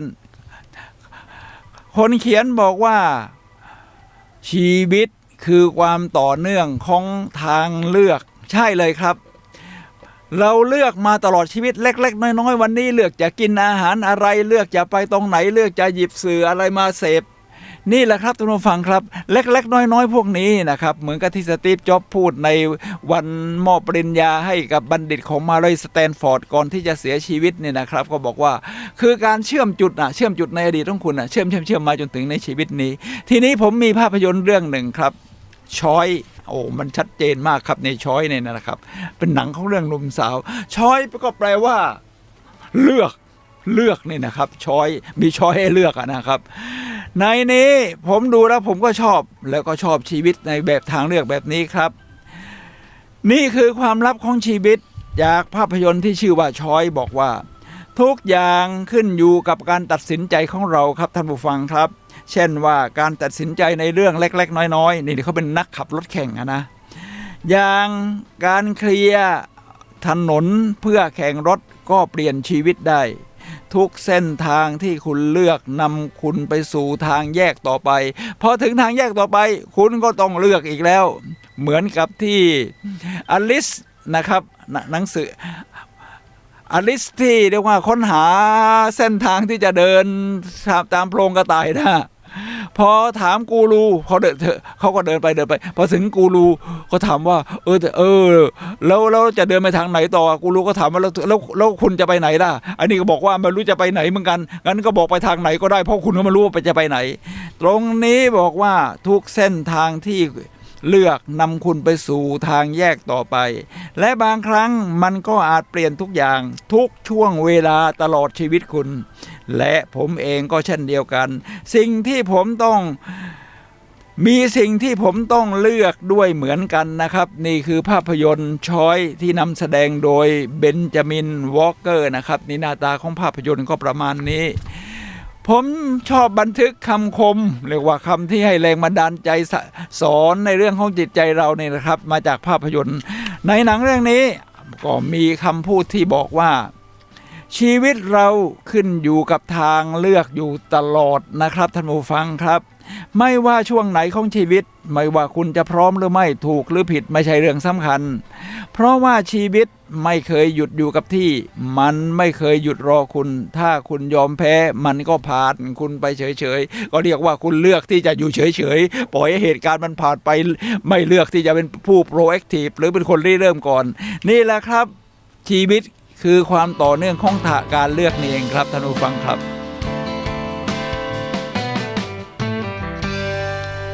แล้วในนี้บอกว่าแท้จริงแล้วสิทธิเดียวที่คุณและผมมีคือสิทธิในการเลือกนี่คือวิกเตอร์แฟรงเคิลนะครับที่บอกว่าจริงๆแล้วถึงอยู่ในที่ที่ถูกจำกัดคือเขาอยู่ในคิดดูที่ค่ายเฉลยนาซีในยุคนาซีกำลังกำจัดยิวเขาเรียกว่ามันจำกัดแต่เขามีสิทธิที่จะเลือกนะครับว่าเลือกที่จะอยากมีชีวิตต่ออยากตรอมใจตายประมาณนี้และนี่คือหนังสืออีกเล่มหนึ่งที่ยอดเยี่ยมครับที่ชื่อว่า Wisdom for Winner ในหน้าตานี้นะครับคนนี้เคยตาดีคนเขียนหนังสือนี่แล้วก็เกิดเป็นโรคชนิดหนึ่งครับที่เป็นทางกรรมพันธุ์มาตาบอดเอาตอนที่กำลังเรียนปริญญาตรีคิดดูสิคนที่เคยเห็นนะครับเคยเห็นเนี่ยนะครับถ้าคนที่เคยเห็นแล้วเกิดตาบอดขึ้นมาเนี่ยโอ้โหถ้าคนไม่สู้กับชีวิตไม่เลือกที่จะสู้ชีวิตต่อเนี่ยนะครับจะตรอมใจโศกเศร้าซึมเศร้าทิ้งชีวิตไปเลยแต่เจมส์สตอโรนไม่ใช่คนอย่างนั้นนะครับเขาเขียนหนังสือในหนังสือเขาบอกว่าเราไม่อาจเลือกได้เสมอไปว่าจะให้อะไรเกิดขึ้นกับเราแต่เราสามารถเลือกวิธีการที่จะตอบสนองต่อสิ่งเหล่านั้นได้เสมอครับสิ่งที่เกิดขึ้นกับเราไม่สำคัญเท่าการตอบสนองของเราต่อสิ่งที่เกิดขึ้นครับท่านผู้ฟังครับฉะนั้นถึงเขาจะตาบอดเขาบอกว่าอย่างน้อยผมก็เป็นคนพูดเก่งนะเวลาผมจะเขียนหนังสือผมก็มองไม่เห็นแล้วพิมพ์แป้นพิมพ์ก็ยากแล้วผมก็ทำเป็นใช้อักษรเบรลแล้วก็พูดแล้วก็จ้างเลขานุการมาแล้วก็ทำบันทึกไว้จากคำพูดของผมพิมพ์มาเป็นหนังสือแบบนี้นะครับ Wisdom for Winner ครับเขาเลือกที่จะเป็นนักประพันธ์และนักพูดสร้างแรงบันดาลใจครับจิม สตอโรนท่านผู้ฟังครับทีนี้ผมมีหัวข้ออยู่4หัวข้อที่จะบอกว่าถ้าอย่างนั้นเมื่อเรารู้แล้วว่าชีวิตคือผลลัพธ์ของการเลือกของเรานี่เราจะมีวิธีการอย่างไรครับในการเลือกผมจะมีขั้นตอน4หัวข้อด้วยกันคือตั้งแต่ว่าการเลือกคืออะไรแล้วก็วิธีการเลือกตัวอย่างของการเลือกผลลัพธ์ของการเลือกนะครับ4หัวข้อนี้มาเริ่มที่ข้อที่1การเลือกคืออะไรชีวิตคือผลลัพธ์ของการเลือกของเราตามที่บอกชีวิตอยู่โดยการเลือกไม่ใช่บังเอิญนะครับคือบังเอิญนี่คุณก็เป็นข้ออ้างเฉยๆนะครับที่บอกว่าบังเอิญมาเป็นแบบนี้มันไม่มีเรื่องบังเอิญหรอกครับมันมีเรื่องที่คุณเลือกคือคุณกำหนดเหตุการณ์ที่จะเกิดขึ้นกับคุณแบบที่จิม สตอโรบอกคือคุณกำหนดแบบนั้นไม่ได้อยู่แล้วแต่การตอบสนองนะครับตอบสนองจะสู้ชีวิตจะค้นหาสิ่งดีๆจากเหตุการณ์แบบนั้นมันเป็นทางเลือกของคุณหรือจะดูมันเฉยๆและฉันอยู่ด้วยชีวิตที่ฉันเลือกนี่เป็นคำพูดของซีนคลินสตีเฟนสันแล้วก็แอนดรูอีกคนนึงครับเขาเป็นนักเขียนและนักพูดสร้างแรงบันดาลใจที่พ่อแม่เขาตายตอนที่ยังเป็นวัยรุ่นอยู่แล้วชีวิตตกระกำลำบากต้องไปอยู่ใต้สะพานปลาเขาก็เป็นนักอ่านนี่เขาเลือกที่จะอ่านนะครับแล้วก็ได้ความรู้จากการอ่านหนังสือนี่มากมายในห้องสมุดนี่เขาบอกเขาอ่านเกือบทุกเล่มแหละแล้วเขาก็มาเป็นนักพูดสร้างแรงบันดาลใจและเป็นนักเขียนเขาบอกว่าชีวิตของคุณทั้งชีวิตไม่ไปได้เป็นอะไรมากไปกว่าผลลัพธ์ของการเลือกจำนวนมากอย่างน้อยแอนดูก็เลือกที่จะอ่านหนังสือไงครับแล้วพร้อมที่จะเอาเรื่องที่จะอ่านมาเนี่ยจนกลั่นกรองตกผลึกเป็นของตัวเองแล้วก็แบ่งปันครับท่านผู้ฟังครับ ท่านผู้ฟังครับทีนี้ผมก็จะมีภาพยนตร์อีกเรื่องหนึ่งที่ชื่อว่าโค้ชคาร์เตอร์โค้ชก็คือโค้ชทางด้านกีฬานะมันมีโค้ชทางด้านจิตใจด้านปรับพัฒนาตัวเองแล้วโค้ชทางด้านกีฬานี่โค้ชเขาชื่อคาร์เตอร์เป็นโค้ชของทีมบาสเกตบอลนะครับซึ่งทีมบาสเกตบอลทีมนี้นี่มีแต่เด็กเกเรผู้ชายนำรวมตัวกันเขาก็เข้าไปเป็นโค้ชพอถึงตอนเหตุการณ์สำคัญโค้ชคาร์เตอร์ก็บอกว่าบทเรียนของชีวิตคือการตัดสินใจด้วยตัวเองและการยอมรับผลที่ตามมาครับถ้าคุณไม่เลือกก็แน่นอนอยู่แล้วว่าคุณเลือกที่จะไม่เลือกแต่เมื่อคุณเลือกแล้วนี่นะครับท่านผู้ฟังครับยอมรับผลที่ตามมาคือ C ต้องใหญ่กว่า E คือคุณต้องเป็นสาเหตุนะครับ C คือ cause E ก็คือ effect ผลกระทบคุณต้องรับผลกระทบที่ตามมาแต่บอกไม่ใช่ความผิดของฉันหรอกมันเกิดจากอย่างนั้นนะมันเกิดอย่างนี้นะคุณก็ไม่พร้อมที่จะปรับปรุงตัวเองและผมต่ออย่างนี้นะครับว่าเรามาถึงเส้นทางสำคัญแล้วเราจะไปทางไหนจงเลือกชีวิตคือการเลือกรวมทั้งการไม่เลือกก็คือการเลือกตามที่บอกเนี่ยนะครับว่าทำไมเราไม่เลือกหรือเลือกสิ่งที่เราไม่ต้องการเพราะเรากลัวความเจ็บปวดในช่วงแรกๆจากการเลือกนั้นๆแอนนี่ดูต่ออีกนิดหนึ่งนะครับว่าชีวิตของอันนี้มาต่อตรงนี้ครับท่านผู้ฟังครับผมจะนำจากหนังสือเสียงหัวเราะเรียกความโชคดีสักครู่เดียวครับท่านผู้ฟังครับ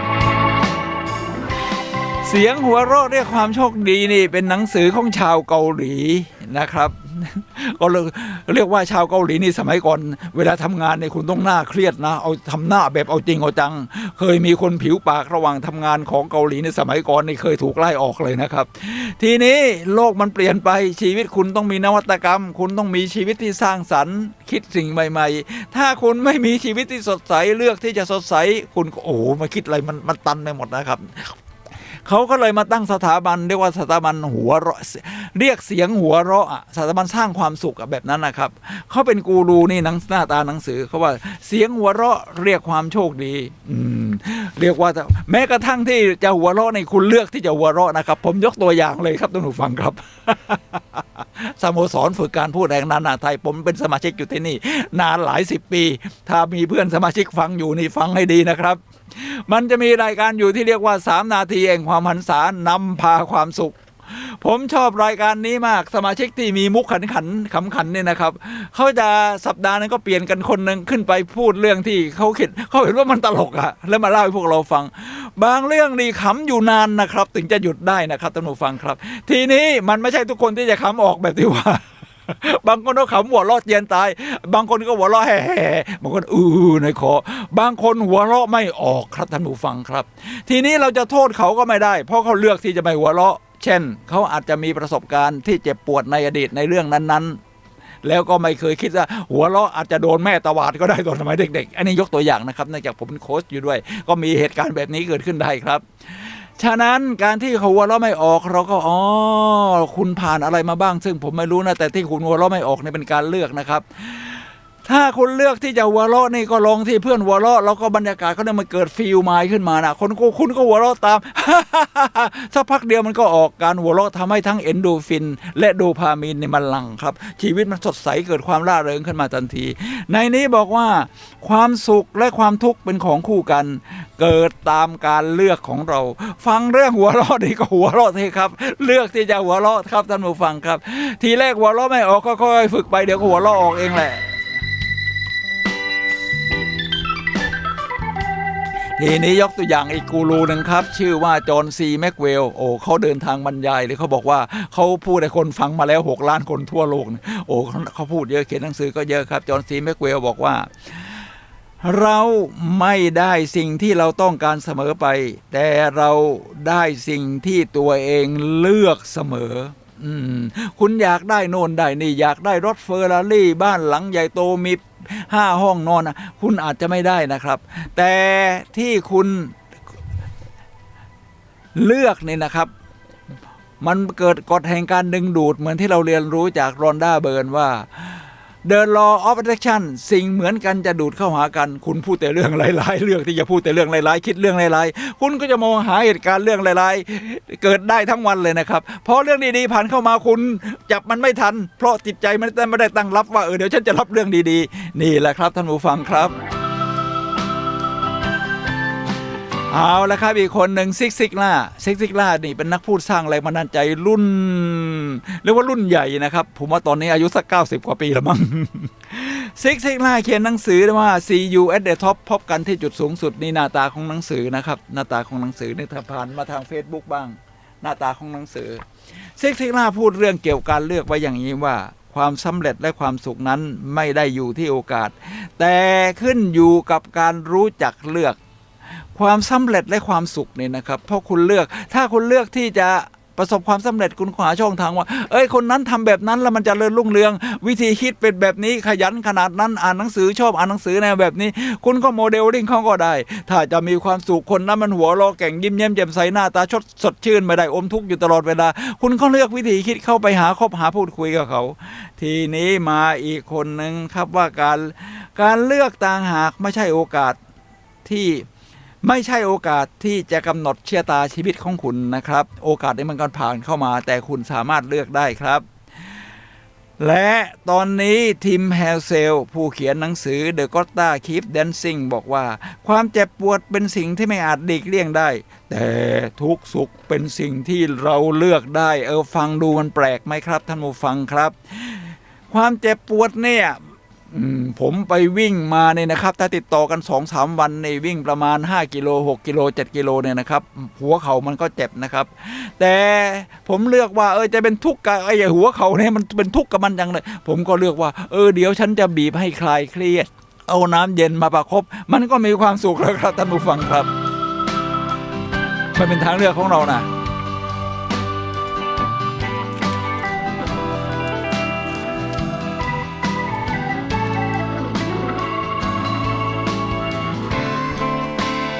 อีกคนนึงครับกูรูที่จะยกตัวอย่างคือปีเตอร์ดักเกอร์เขาเป็นกูรูทางด้านบริหารธุรกิจเป็นบิดาทางการบริหารธุรกิจสมัยใหม่นะครับแล้วคนนี้เนี่ยพูดเรื่องทางเลือกยังไงนี่น่าสนใจมากนี่หน้าตาของปีเตอร์ดักเกอร์นะครับนี่ในหน้าตาของเขาเขียนเรื่องตำราเกี่ยวกับการบริหารสมัยใหม่ไปเยอะครับเอาละครับปีเตอร์ดักเกอร์บอกว่าความแตกต่างข้อแรกระหว่างผู้ที่ได้รับรางวัลโนเบลกับคนอื่นๆไม่ได้อยู่ที่ IQ หรือจริยธรรมในการทำงานแต่เป็นเพราะว่าพวกเขาเลือกประเด็นที่สำคัญกว่าเรียกว่าเลือก priority ว่าอะไรมันสำคัญสำหรับชีวิตคุณพอมันสำคัญสำหรับชีวิตเราแล้วเนี่ยเราก็แบ่งปันสิ่งนั้นออกไปนะครับนี่คือปีเตอร์ดักเกอร์แล้วก็ผมในนี้บอกว่าทีฮาร์ฟเอเคอร์อีกคนหนึ่งครับสักครู่เดียวครับทีฮาร์ฟเอเคอร์นี่ก็เป็นนักพูดสร้างแรงบันดาลใจที่โด่งดังครับเป็นนักเขียนด้วยเคยมาพูดเมืองไทยหลายครั้งแล้วหนังสือที่แปลเป็นไทยก็ชื่อว่า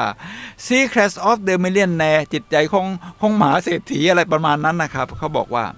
ผมเลือกที่จะไม่สนับสนุนความคิดที่ไม่ได้มอบพลังให้ผมก้าวหน้า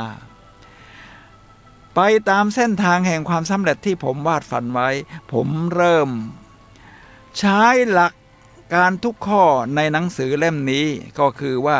เลือกที่จะไม่สนับสนุนความคิดที่ไม่มอบพลังเหมือนที่แอนโทนีโรบินบอกนะครับคืออะไรที่คุณตีความเนี่ยนะครับตีความคือเรียกว่ารีเฟรมนะครับจากเหตุการณ์ที่เกิดขึ้นคุณจะตีความให้มันหมดพลังก็ได้นั่นมันถูกเหยียดหยามดูหมิ่นเราเหลือเกินคุณก็จะหมดพลังแต่ถ้าคุณเลือกผมจะเน้นคำว่าเลือกที่จะว่าเขาแนะนำจุดที่เราจะต้องปรับปรุงถ้าฉันปรับปรุงจุดนี้ได้ละฉันจะมีความยอดเยี่ยมยิ่งขึ้นประสบความสำเร็จมากขึ้นนี่แหละครับท่านผู้ฟังครับเลือกความคิดที่สนับสนุนคุณครับดูตัวอย่างหนังสือของทีฮาร์ฟเอเคอร์หน่อยครับนี่ตัวอย่างหนังสือเขาครับตัวอย่างหนังสือเขาแปลเป็นไทยบีครับเรียกว่าสมองเงินล้านเนี่ยนะครับและคนสุดท้ายที่จะยกตัวอย่างก็คือคนที่โด่งดังอย่างมาร์คซักเกอร์เบิร์กแน่นอนครับส่วนใหญ่ก็เล่น Facebook กันอยู่แล้วโดยเฉพาะคนไทยเรานี่นิยม Facebook มากมาร์คซักเกอร์เบิร์กบอกว่าเราทำพลาดมากกว่าบริษัทอื่น นี่เขาเป็นคำพูดของเขานะครับในนิตยสาร Business Week ว่าคุณไม่มีทางได้ทุกอย่างหรอกเพราะฉะนั้นก็ต้องเลือกเอาว่าจะให้คุณค่ากับอะไรและต้องการจะไปทางไหนสำหรับเรานี่เป็นทางที่ใช่ก็เลือกสิ่งที่มีคุณค่าให้คนมาสื่อสารกันใน Facebook พี่น้องไม่ได้เจอกันมานานก็มาเจอกันใน Facebook นี่แหละครับท่านผู้ฟังครับและจบด้วยอันเฟรด แอดเลอร์นักจิตวิทยาแห่งชาวเวียนนาประเทศออสเตรียในยุคเดียวกับซิกมันด์ฟรอยด์บอกว่าไม่มีใครเลือกเส้นทางชีวิตให้คนอื่นได้เราเท่านั้นที่เป็นคนเลือกในชีวิตของเราเองครับถึงคนอื่นจะมาเลือกให้หนูไปเรียนวิชานี้สิหนูไปเลือกเรียนเป็นอย่างนั้นที่หนูเลือกอาชีพนี้เธอเรียนอย่างนี้แล้วมันจะหางานง่ายแต่ว่าคุณเลือกของคุณเองนะถ้าคุณเลือกที่จะตามเขาก็เพราะคุณเลือกนั่นแหละแต่ถ้าว่าชีวิตนี้ของฉันเลือกเส้นทางชีวิตตัวเองคุณก็ไปตามเส้นทางครับ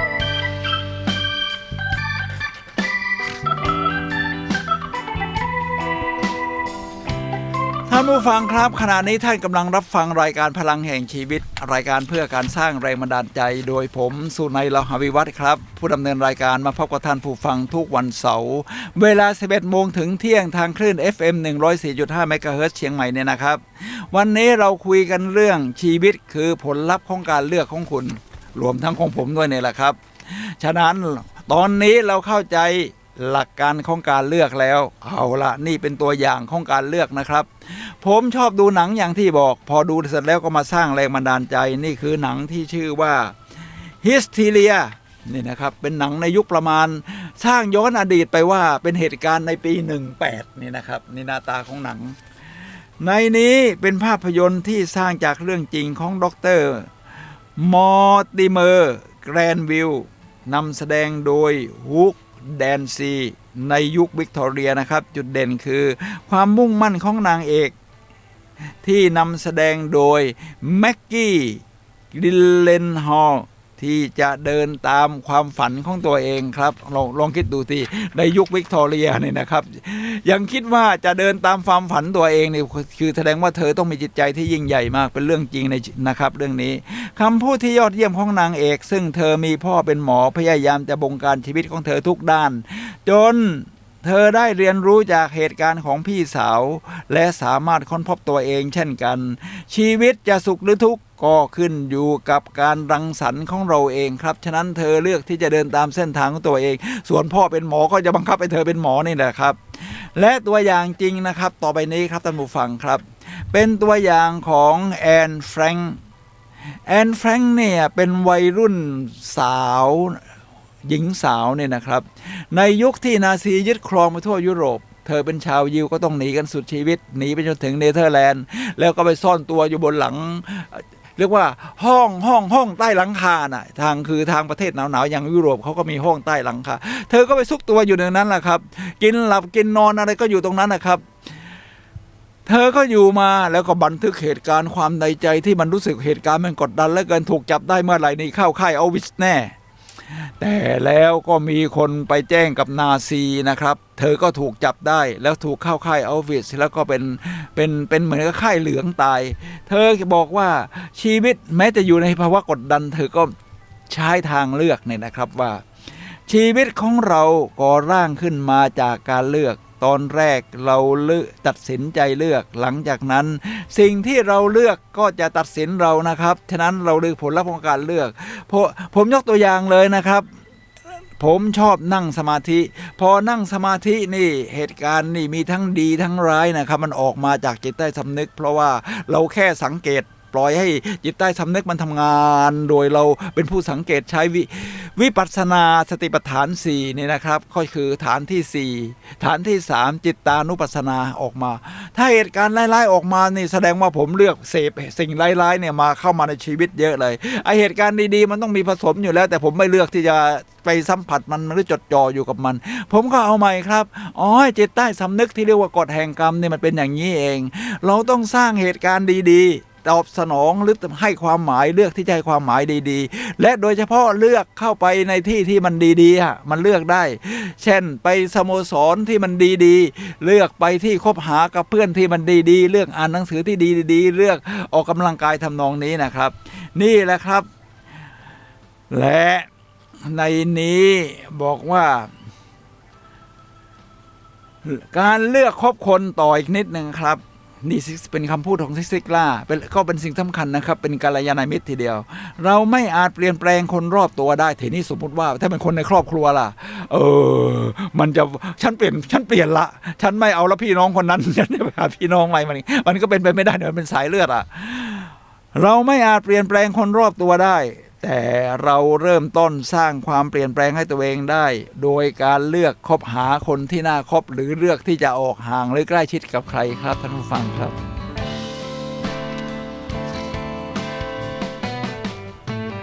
กูรูอีกคนหนึ่งคราวนี้ก็จะเป็นหนุ่มรอหน่อยนะครับเขาชื่อว่าจอห์น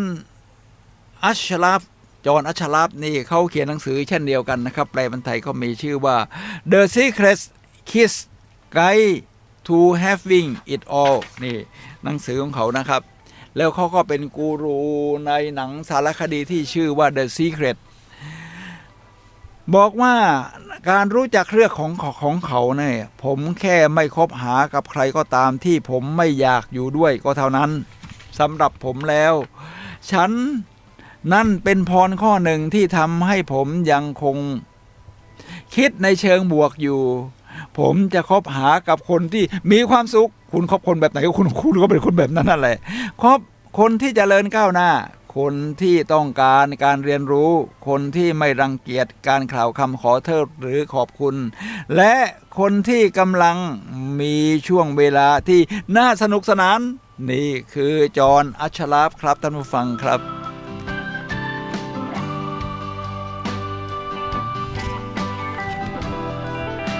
ท่านผู้ฟังครับทีนี้มาถึงข้อที่3วิธีเลือกล่ะเอาคราวนี้ถ้าเราอยากจะเรียนรู้แล้วเราเลือกที่อยากจะเรียนรู้นี่นะครับท่านผู้ฟังครับผมก็มี reference นะครับที่จะอ้างตามตำราคืออาจจะเป็นตัวอย่างนิดๆหน่อยๆจากประสบการณ์ตรงของผมเองในเรื่องของการเลือกแต่ว่าถ้าได้จากกูรูคนดังเนี่ยพอเลือกที่จะดูจากกูรูคนดังที่เขาประสบความสำเร็จนะว่าเขามีวิธีการเลือกยังไงทีนี้ก็จะมาดูนะครับโอปราห์วินฟรีเขาเขียนหนังสือ What I Know for Sure อะไรที่ฉันรู้แน่ๆแหละว่ามันใช่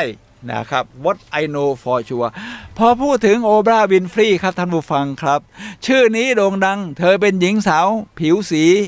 และ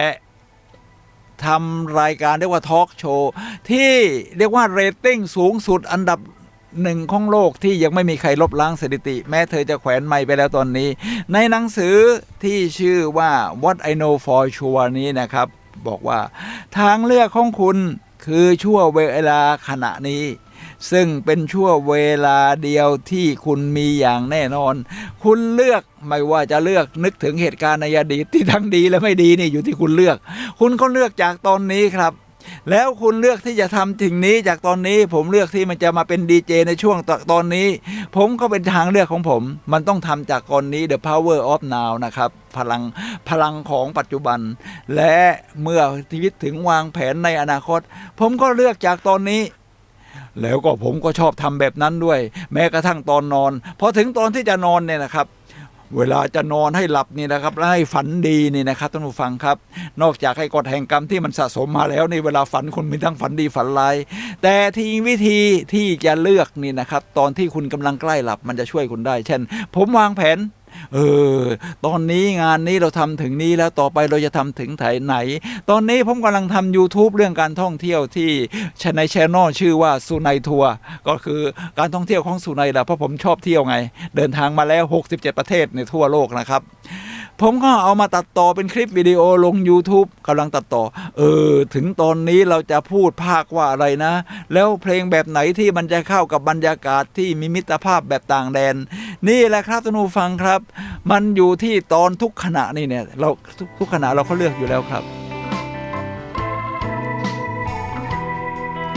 ทีนี้มีตัวอย่างจากภาพยนตร์บ้างครับท่านผู้ฟังครับภาพยนตร์เรื่องนี้ชื่อว่าโทสนี่อาจจะแปลว่าขนมปังก็ได้นะครับนี่หน้าตาของภาพยนตร์นะครับซึ่งผมก็ดูเสียหลายรอบนี่หน้าตาของภาพยนตร์ครับเอาละครับในภาพยนตร์เรื่องนี้นะครับเป็นเรื่องของวัยรุ่นหนุ่มสาวแส ซึ่งเขาก็บอกไว้อย่างนี้ว่าเวลาเพื่อนของเขาหมดกำลังใจไม่อยากทำโน่นทำนี่เขาก็อธิบายกันอย่างนี้ว่านายมีทางเลือกทุกอย่างในโลกแค่กล้าหาญที่จะได้ทุกอย่างที่ต้องการคือปกติคนเราเนี่ยเวลาจะเลือกอะไรนี่กลัวนะครับกลัวผิดพลาดกลัวไม่สมหวังไอ้ความไม่สมหวังความล้มเหลวเนี่ยมันของคู่กันอยู่แล้วครับกั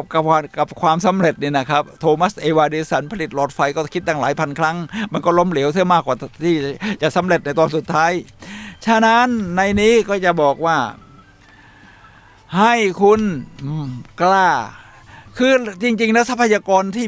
ที่จะทำให้อะไรสำเร็จเนี่ยมันมีทุกอย่างอยู่แล้วนะครับจะขาดอย่างเดียวก็คือความกล้านี่แหละครับท่านผู้ฟังครับและประเภทความกล้าที่ว่าเนี่ยคนที่กล้าเนี่ยไม่ใช่คนที่ไม่กลัวนะครับกลัว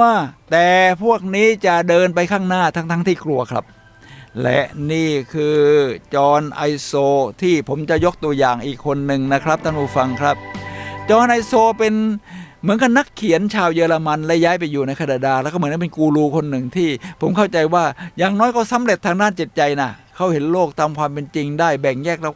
ความคิดของตัวเองได้นี่นะครับจอห์นไอโซเขียนหนังสือ The Five Secrets You Must Discover Before You Die ความลับ5ข้อที่คุณต้องค้นให้พบก่อนตายบอกว่าจงเลือกเส้นทางที่จะเอื้อให้เกิดเรื่องราวอันยอดเยี่ยมที่สุดจงเลือกที่จะก่อให้เกิดเส้นทางอันยอดเยี่ยมที่สุดฉะนั้นชีวิตนี้เราจะใช้อย่างไงมันคุ้มค่าก็อยู่ที่การเลือกของคุณว่าฉันจะใช้มันอย่างนี้ล่ะฉันจะเลือกเป็นอย่างนี้ล่ะยกตัวอย่างคุณอยากจะเป็นนักพูดนักพูดมันมีหลายประเภทให้ความรู้เฉยนักพูดแบบทำอาหารนี่ก็มีเยอะนะครับหรือจะเป็นนักพูดสร้างแรงบันดาลใจนักพูดต่อหน้าที่ชุมชนผมไปเป็นวิทยากรร่วมนะครับให้กับสโมสรฝึกการพูดแห่งล้านนาไทยซึ่งได้รับการเชิญจากเทศบาลตำบลยางเนิงอำเภอสารพีจังหวัดเชียงใหม่นะครับซึ่ง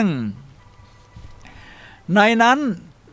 เป็นผู้นำชุมชนที่มาอบรมกัน30 กว่าคนก็เขาก็อยากจะได้เรียกว่าการบรรยายที่มีตัวอย่างและเส้นทางที่เราเลือกที่จะไปเป็นนักพูดหรือกล่าวในงานสำคัญหัวข้อที่ผมได้รับมอบหมายเนี่ยนะครับก็คือหัวข้อว่าการแก้ปัญหาหรือว่าการเมื่อเราประสบปัญหาที่มันระหว่างการเป็นพิธีกรมืออาชีพเนี่ยนะครับเราจะรับมือกับมันยังไงผมเป็นพิธีกรรวมทั้งเป็นวิทยากรได้บรรยายหรือจัดฝึกอบรมมาแล้วในกว่า500 คอร์สผมก็มีประสบการณ์ทั้งที่มันราบรื่นรวมทั้งประสบการณ์ที่มันโหดร้ายเช่นกำลังบรรยายนี่นะครับไม่ให้นักเรียนฟังอยู่500 คนไอแอร์คอนดิชันที่อยู่ข้างๆหลังผมนี่ครับมันเกิดระเบิดดังตูมควันขโมงจะทำยังไงครับเราก็ต้องสร้างความสงบขึ้นมาก่อนนี่การเลือกเส้นทางที่ยอดเยี่ยมแล้วถ้าทุกคนลุกแตกออกประตูนี่มันก็อาจจะเดินชนกันหรือกระแทกกันล้มเหยียบกันบาดเจ็บได้ผมก็ใช้วิธีให้แถวหน้าลุกขึ้นยืนก่อนเดินออกไปแถวที่2เดินตามค่อยทยอยแล้วก็ใช้โรงยิมที่อยู่ข้างนอกนั่นเป็นที่อบรมใหม่ไม่ต้องมีแอร์คอนดิชันก็ได้นี่แหละครับท่านผู้ฟังครับเลือกเส้นทางที่ยอดเยี่ยมนะ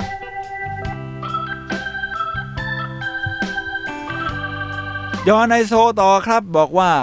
2 ข้อที่เราต้องรู้ในการดำเนินชีวิตอย่างมีปัญญาก็คือ 1. เรามีเวลาจำกัดที่ยังระบุจำนวนไม่ได้อาจ100 ปีอาจ30 ปีนะครับท่านผู้ฟังครับ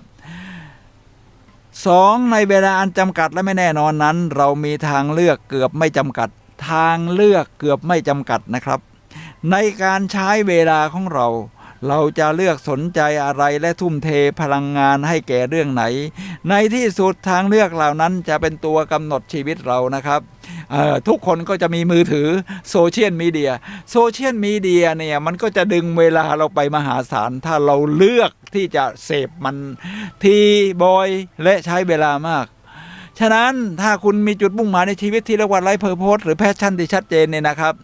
คุณก็เลือกเสพเฉพาะพิมพ์ชื่อเลยค้นหาเลยนักพูดสร้างแรงบันดาลใจเขาจะเริ่มต้นยังไงก็จะมีตัวอย่างคนที่พูดสร้างแรงบันดาลใจเก่งๆเนี่ยออกมาให้คุณดูได้มากมายครับท่านผู้ฟังแต่ถ้าคุณเสพตามกระแสไปเลยไอ้นั่นไอ้นี่ฮาไอ้นั่นมันก็จะเสียเวลา แล้วก็มีการวิจัยนี่นะครับโอ้บางคนนี่เปิดกันเป็นร้อยครั้งเลยนะครับไอ้พวกโซเชียลมีเดียนี่ตามที่จอห์นซีแม็กเวลบอกนะครับแล้วผมจะยกตัวอย่างฮอนเออร์บานนี่เขาเป็นนักพูดรุ่นอาวุโสคนหนึ่งครับเขาเขียนหนังสือที่ชื่อว่ามีชีวิตที่ดีมีบทเรียนดีๆให้ชีวิตซึ่งเป็นหนังสือเล่มนี้ก็ได้รับการแปลเป็นไทยแล้วครับบอกว่าเราอยู่โดยการเลือกไม่ใช่โดยบังเอิญสิ่งที่เกิดขึ้นไม่ใช่สิ่งที่สำคัญที่สุดแต่วิธีการที่เรารับมือกับสิ่งที่เกิดขึ้นต่างหากที่สำคัญเราเลือกที่จะคิดและเลือกที่จะทำอะไรต่างหากนั่นคือสิ่งที่สำคัญที่สุดคุณเปลี่ยนแปลงเหตุการณ์ไม่ได้แต่คุณเลือกว่าเมื่อเหตุการณ์นั้นเกิดขึ้นคุณจะรับมือแบบวิธีไหนแบบหดหู่หมดกำลังใจถอยวิ่งหนีหรือจะรับมือด้วยความสดชื่นหาวิธีการต่างๆเลือกช้อยเรียกว่าวิธีการนี้ก็ปรับเปลี่ยนไปได้คุณเลือกได้นะครับเรียกว่าวิธีการเขียนไว้บนผืนทรายเป้าหมายเขียนไว้บนหินผาประมาณนั้นแหละครับท่านผู้ฟังครับท่านผู้ฟังครับขณะนี้เราเหลือเวลา15นาทีสุดท้ายก่อนหมดรายการท่านผู้ฟังสามารถโทรศัพท์เข้ามาซักถามได้นะครับที่โทรศัพท์มือถือของผู้ดำเนินรายการ0857088122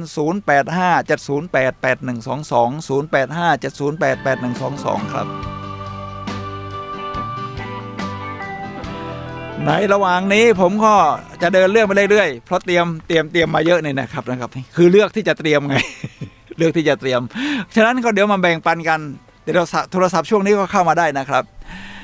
ผมจะยกตัวอย่างของวิกเตอร์แฟรงเคิลตามที่ยกตัวอย่างไปแล้วในยุคนาซีปราบปรามยิวนี่นะครับบอกวิกเตอร์แฟรงเคิลบอกว่าทุกอย่างอาจถูกพรากไปจากมนุษย์ได้ยกเว้นอย่างเดียวนั่นคืออิสรภาพของมนุษย์ในการที่จะเลือกทัศนคติที่ดีก็เรียกดูที่อยู่ในค่ายอัลวิสต์อาหารการกินก็ไม่พออยู่แล้วหลับนอนเสื้อผ้าก็น้ำก็อาบอาทิตย์ละครั้งได้มั้งเขาก็ยังเลือกว่าทัศนคติที่จะตอบสนองต่อเหตุการณ์ที่อยู่ในค่ายกักกันเฉลยเนี่ยนะครับเรียกว่าที่มีต่อทุกสถานการณ์และการที่จะเลือกหนทางของตัวเองบางคนเลือกที่จะตรอมใจนะครับวิกเตอร์แฟรงเคิลเขาเขียนไว้นะครับตรอมใจตายเลยนะครับโอ้ชีวิตหมดความหวังชีวิตหมดความหวังทีนี้ถ้าคุณไปเยี่ยมคนป่วยเนี่ยนะครับมันก็สมมติว่าเป็นในโรงพยาบาลโอ้มีคนป่วยหลายคนมีบางคนที่รอดบางคนก็ไม่รอดถ้าคนที่รอดนี่นะครับถ้าไปถามว่าอะไรที่ทำให้คุณอยากมีชีวิตอยู่ต่อถ้าเขาตอบได้เนี่ยนะครับรอดถ้าบอกฉันมีชีวิตอยู่ต่อแต่ไม่รู้จะทำอะไรโอกาสไม่รอดในสูงครับท่านผู้ฟังครับดับเบิลยูครีเมนสโตนก็เป็นนักเขียนในยุคนู้นนะยุค18นะบอกว่าหากชีวิตยื่นมะนาวให้คุณ1 ผลจงบีบและทำน้ำมะนาวเสีย ชีวิตยื่นมะนาวให้แค่1 ผลนี่เป็นเรื่องสมมุตินะบางคนเอาจริงเอาจังอะไรชีวิตมีแต่มะนาวนี่คือเรื่องสมมุติ หรือว่าอุปมานะเห็นว่าชีวิตคุณนี่มันอัตคัดมากเลยเหตุการณ์ที่เกิดขึ้นของคุณมันช่างโหดร้ายไม่ได้มะนาวแค่ผลหนึ่งคุณจะเอามะนาวนั้นมาดูเล่นเอามาคลึงแก้เจ็บใจหรือว่าเอามาคลึงแล้วค่อยๆบีบแล้วก็ทำเป็นน้ำมะนาวเลมอนจุ๊ยแล้วก็ซดเสียให้มันอร่อยก็ได้ครับท่านผู้ฟังครับ ถึงอยู่ในขีดจำกัดแบบวิกเตอร์แฟรงเคิลว่าเนี่ยเราก็เลือกได้อยู่แล้วทัศนคติที่มีต่อเรานะครับเลือกที่จะยิ้มหรือจะอมทุกข์ก็ได้ เอาละครับกูรูที่ยอดเยี่ยมในยุคปัจจุบันนี้ก็ต้องแน่นอนอยู่แล้วครับนั่นก็คือแอนโทนี โรบบินส์ดูหน้าเขาซะหน่อยครับสำหรับท่านที่ไม่คุ้นเคยแอนโทนี โรบบินส์นี่มาบรรยายที่สิงคโปร์นะครับเมืองไทยคิดว่ายังไม่เคยมาเวลาพูดก็มีคนฟังกันเป็นหมื่นเป็นอะไรได้เป็นต้นตำรับของการเดินลุยไฟที่ตอนนี้มาใช้กันในเมืองไทยมากมายครับเดินลุยไฟสร้างพลังใจแอนโทนี โรบบินส์บอกว่าทางเลือกต่างๆในชีวิตของผมมาจากประสบการณ์ที่เป็นข้ออ้างอิงปริมาณท่วมท้นที่ผมตามไขว่คว้าอย่างจงใจอยู่อย่างต่อเนื่องเป็นประจำแต่ละวันผมมองหาทางที่ขยายในปีที่ผมอายุ31 ปีผมก็ได้ผนึกประสบการณ์เป็น100 ปีผมพูดเช่นนั้นเนี่ย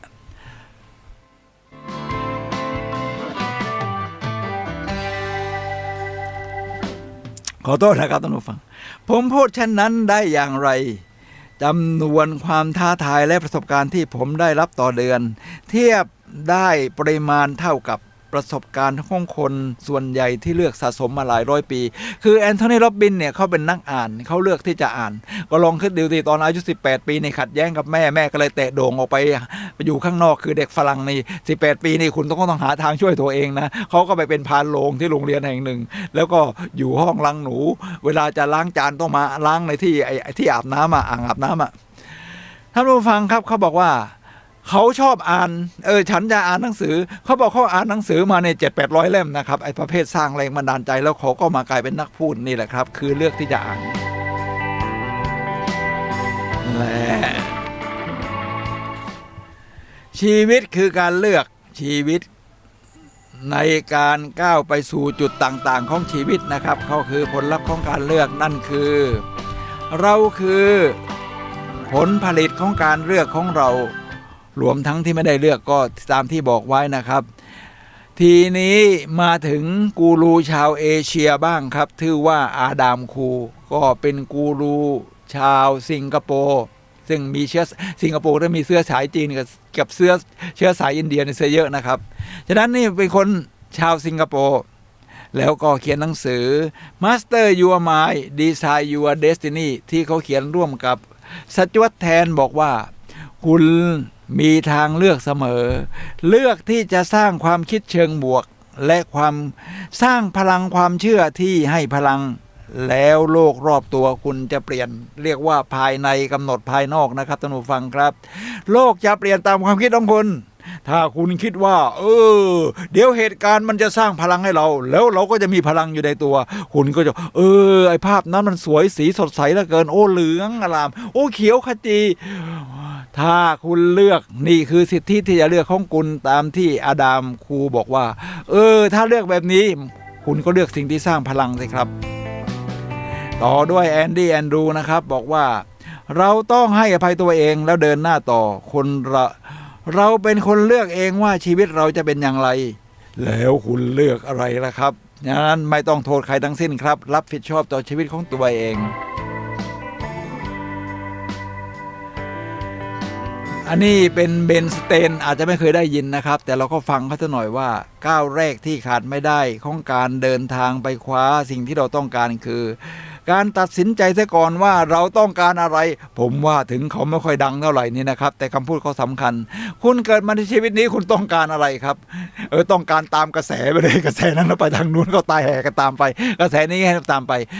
แล้วที่มันแพชชั่นของเรามันหายไปไหนล่ะคือหาให้เจอนะครับที่เขาเรียกว่าวันที่สำคัญในชีวิตของเราเนี่ยมีอยู่2 วันครับท่านผู้ฟังครับคือวันแรกที่คุณเกิดมา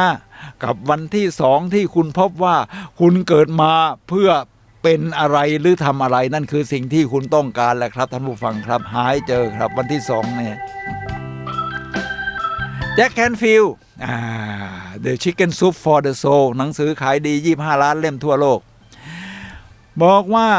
จงมองหาโอกาสและสิ่งดีๆในทุกเหตุการณ์เหมือนที่ซาเทียเป็นหลักสูตรเกี่ยวกับจิตใจนะครับที่มหาวิทยาลัยมหิดลเขาใช้สอนเลือกเอามาจากของเวอร์จิเนียซาเทียบอกว่าเหตุการณ์นี้มันมีทั้งดีทั้งร้ายแหละแล้วแต่คุณจะเลือกดูคุณจะเลือกไอ้ร้ายๆมันก็มีร้ายๆเต็มไปหมดถ้าคุณจะเลือกดีๆมันก็จะคุณก็จะเจอครับง่ายๆแบบนั้นเองสิ่งที่ท่านสามารถเลือกได้มีมากมายครับเช่นเส้นทางเดินของชีวิตคุณจะเลือกไปตามกระแสไปเรื่อยมันปลอดภัยดีก็เป็นสิทธิ์ของคุณจะเลือกไปตามเส้นทางที่ไม่เหมือนใครแบบสตีฟ จ็อบส์คุณก็เลือกไปตามเส้นทางของคุณผู้คนที่คุณเลือกคบหาอยากเป็นคนแบบไหนคบคนแบบนั้นครับมันเป็นกฎแห่งการดึงดูดอยู่แล้วสิ่งแวดล้อมถ้าไม่มีทางก็จงสร้างมันขึ้นมานะครับคือสิ่งแวดล้อมนี่มันอาจจะเรียกว่าคุณเปลี่ยนแปลงได้ยากเมื่อคุณเข้าไปที่ไม่รู้สิ่งที่คุณทำได้อย่างเดียวคือเปลี่ยนตัวเองนะครับหรือสร้างเส้นทางของตัวเองขึ้นมาข้อมูลที่เป็นบวกให้พลังใจโดยเฉพาะในโซเชียลมีเดียมีคนที่โพสต์ทั้งพลังลบทำให้ดึงดูดพลังออกจากตัวคุณรวมทั้งคนที่เพิ่มพลังให้ตัวคุณเลือกหาอ่านเอาเองได้ครับคุณค่าที่เป็นบวกกฎต่างๆที่สร้างพลังใจเดี๋ยวผมจะยกตัวอย่างอีกคนนะครับก็คือ จอห์นซีแม็กเวลครับท่านผู้ฟังครับก่อนที่เราจะสรุปนะครับ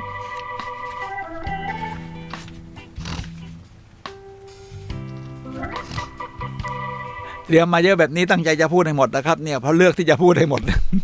ตอนนี้จอห์นซีแม็กเวลตามที่พูดแล้วนะครับนักพูดให้6 ล้านคนฟังทั่วโลกว่าทางเลือกบอกว่าหยุดคิดว่ามีแค่ประตูแค่บานเดียวเพราะมันอาจเปิดไม่ได้ประตูบานนั้นนี่นะครับแล้วเริ่มคิดถึงประตูหลายบานต้องลงมือทำตามความฝันก่อนแล้วค่อยลงรายละเอียดขณะทำตามความฝันนั้นนะครับบทเรียนที่ผมหมายถึงจอห์นซีแม็กเวลบอกว่าได้ในเรื่องของการเลือกคือ 1. มีวิธีทำงานให้ประสบความสำเร็จมากกว่า1วิธีเสมอ 2. ยิ่งมีความคิดสร้างสรรค์และความสามารถในการปรับตัวยิ่งมีโอกาสที่อะไรก็เกิดขึ้นได้ทั้งนั้น 3. การเคลื่อนที่อย่างตั้งใจจะช่วยสร้างโอกาสในความเป็นไปได้นะครับอย่าปล่อยไปตามกระแสคุณต้องตั้งใจว่าจะไปไหน 4. ความล้มเหลวและการถอยหลังเป็นเครื่องมือที่ดีเยี่ยมในการเรียนรู้นะครับคืออย่าไปมองว่าล้มเหลวมันต้องแย่คือมันทำให้เราเรียนรู้ได้มากขึ้น 5. การรู้ปัจจุบันเป็นเรื่องสำคัญและเป็นไปได้ที่จะควบคุมปัจจุบันนะครับโดยเฉพาะชั่วขณะนี้เนี่ยว่าคุณเลือกอะไรความสำเร็จเป็นผลของการกระทำอย่างต่อเนื่องเรียกว่าการเลือกอย่างต่อเนื่องที่คุณเลือกกระทำนี่แหละครับและปรับตัวอยู่เรื่อยๆอิสรภาพในการเลือก The freedom to choose คนขาดสติมีทางเลือกน้อยคนมีสติมีทางเลือกมากครับเราเหลือ2 นาทีสรุปนะครับตัวอย่างบางอย่างก็จะข้ามไปเราก็จะมาถึงตรงนี้เลยนะครับท่านผู้ฟังครับเอาล่ะครับมาถึงตรงที่บอกว่า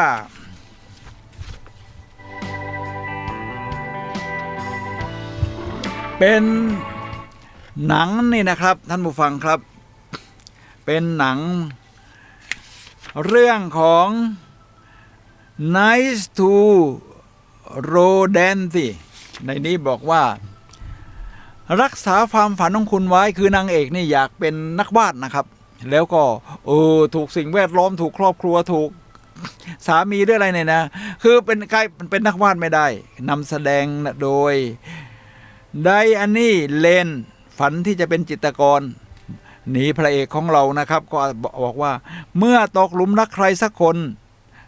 เรียกว่าอย่าหมดกำลังใจนะครับสร้างครอบครัวแล้วเรากลายเป็นสิ่งที่คิดว่าควรจะเป็นแล้วเราก็เปลี่ยนไปเลิกทำสิ่งทำให้เราทำสิ่งที่เลิกทำสิ่งที่เราจะชอบนะครับคนที่มองเห็นสิ่งที่เราเหลืออยู่เราหวังไม่น่าเลิกทำสิ่งที่ชอบมั้งนี่พระเอกนี่ริชาร์ดเกียร์นะครับงั้นก็อย่าฝืนต่อไปก็เรียกว่าเลือกทำสิ่งที่เราชอบนี่แหละครับท่านผู้ฟังครับ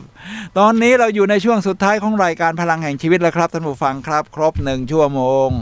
ในเรื่องของชีวิตคือผลลัพธ์ของการเลือกของคุณนะครับรวมทั้งของผมก็มันเป็นการเลือกชนิดหนึ่งเหมือนกันที่มีผลลัพธ์ออกมาแบบนี้รวมทั้งชีวิตของพวกเราทุกคนนะครับฉะนั้นใช้ทุกขณะของชีวิตในการเลือกที่จะสร้างพลังให้กับเราครับพบกันใหม่วันเสาร์หน้าเวลา 11 โมงถึงเที่ยงทางคลื่น FM 104.5 เมกะเฮิรตซ์เอาละครับขอลาครับผมสุนัยละหอยวัดและรายการพลังแห่งชีวิตขอลาท่านผู้ฟังไปก่อนครับ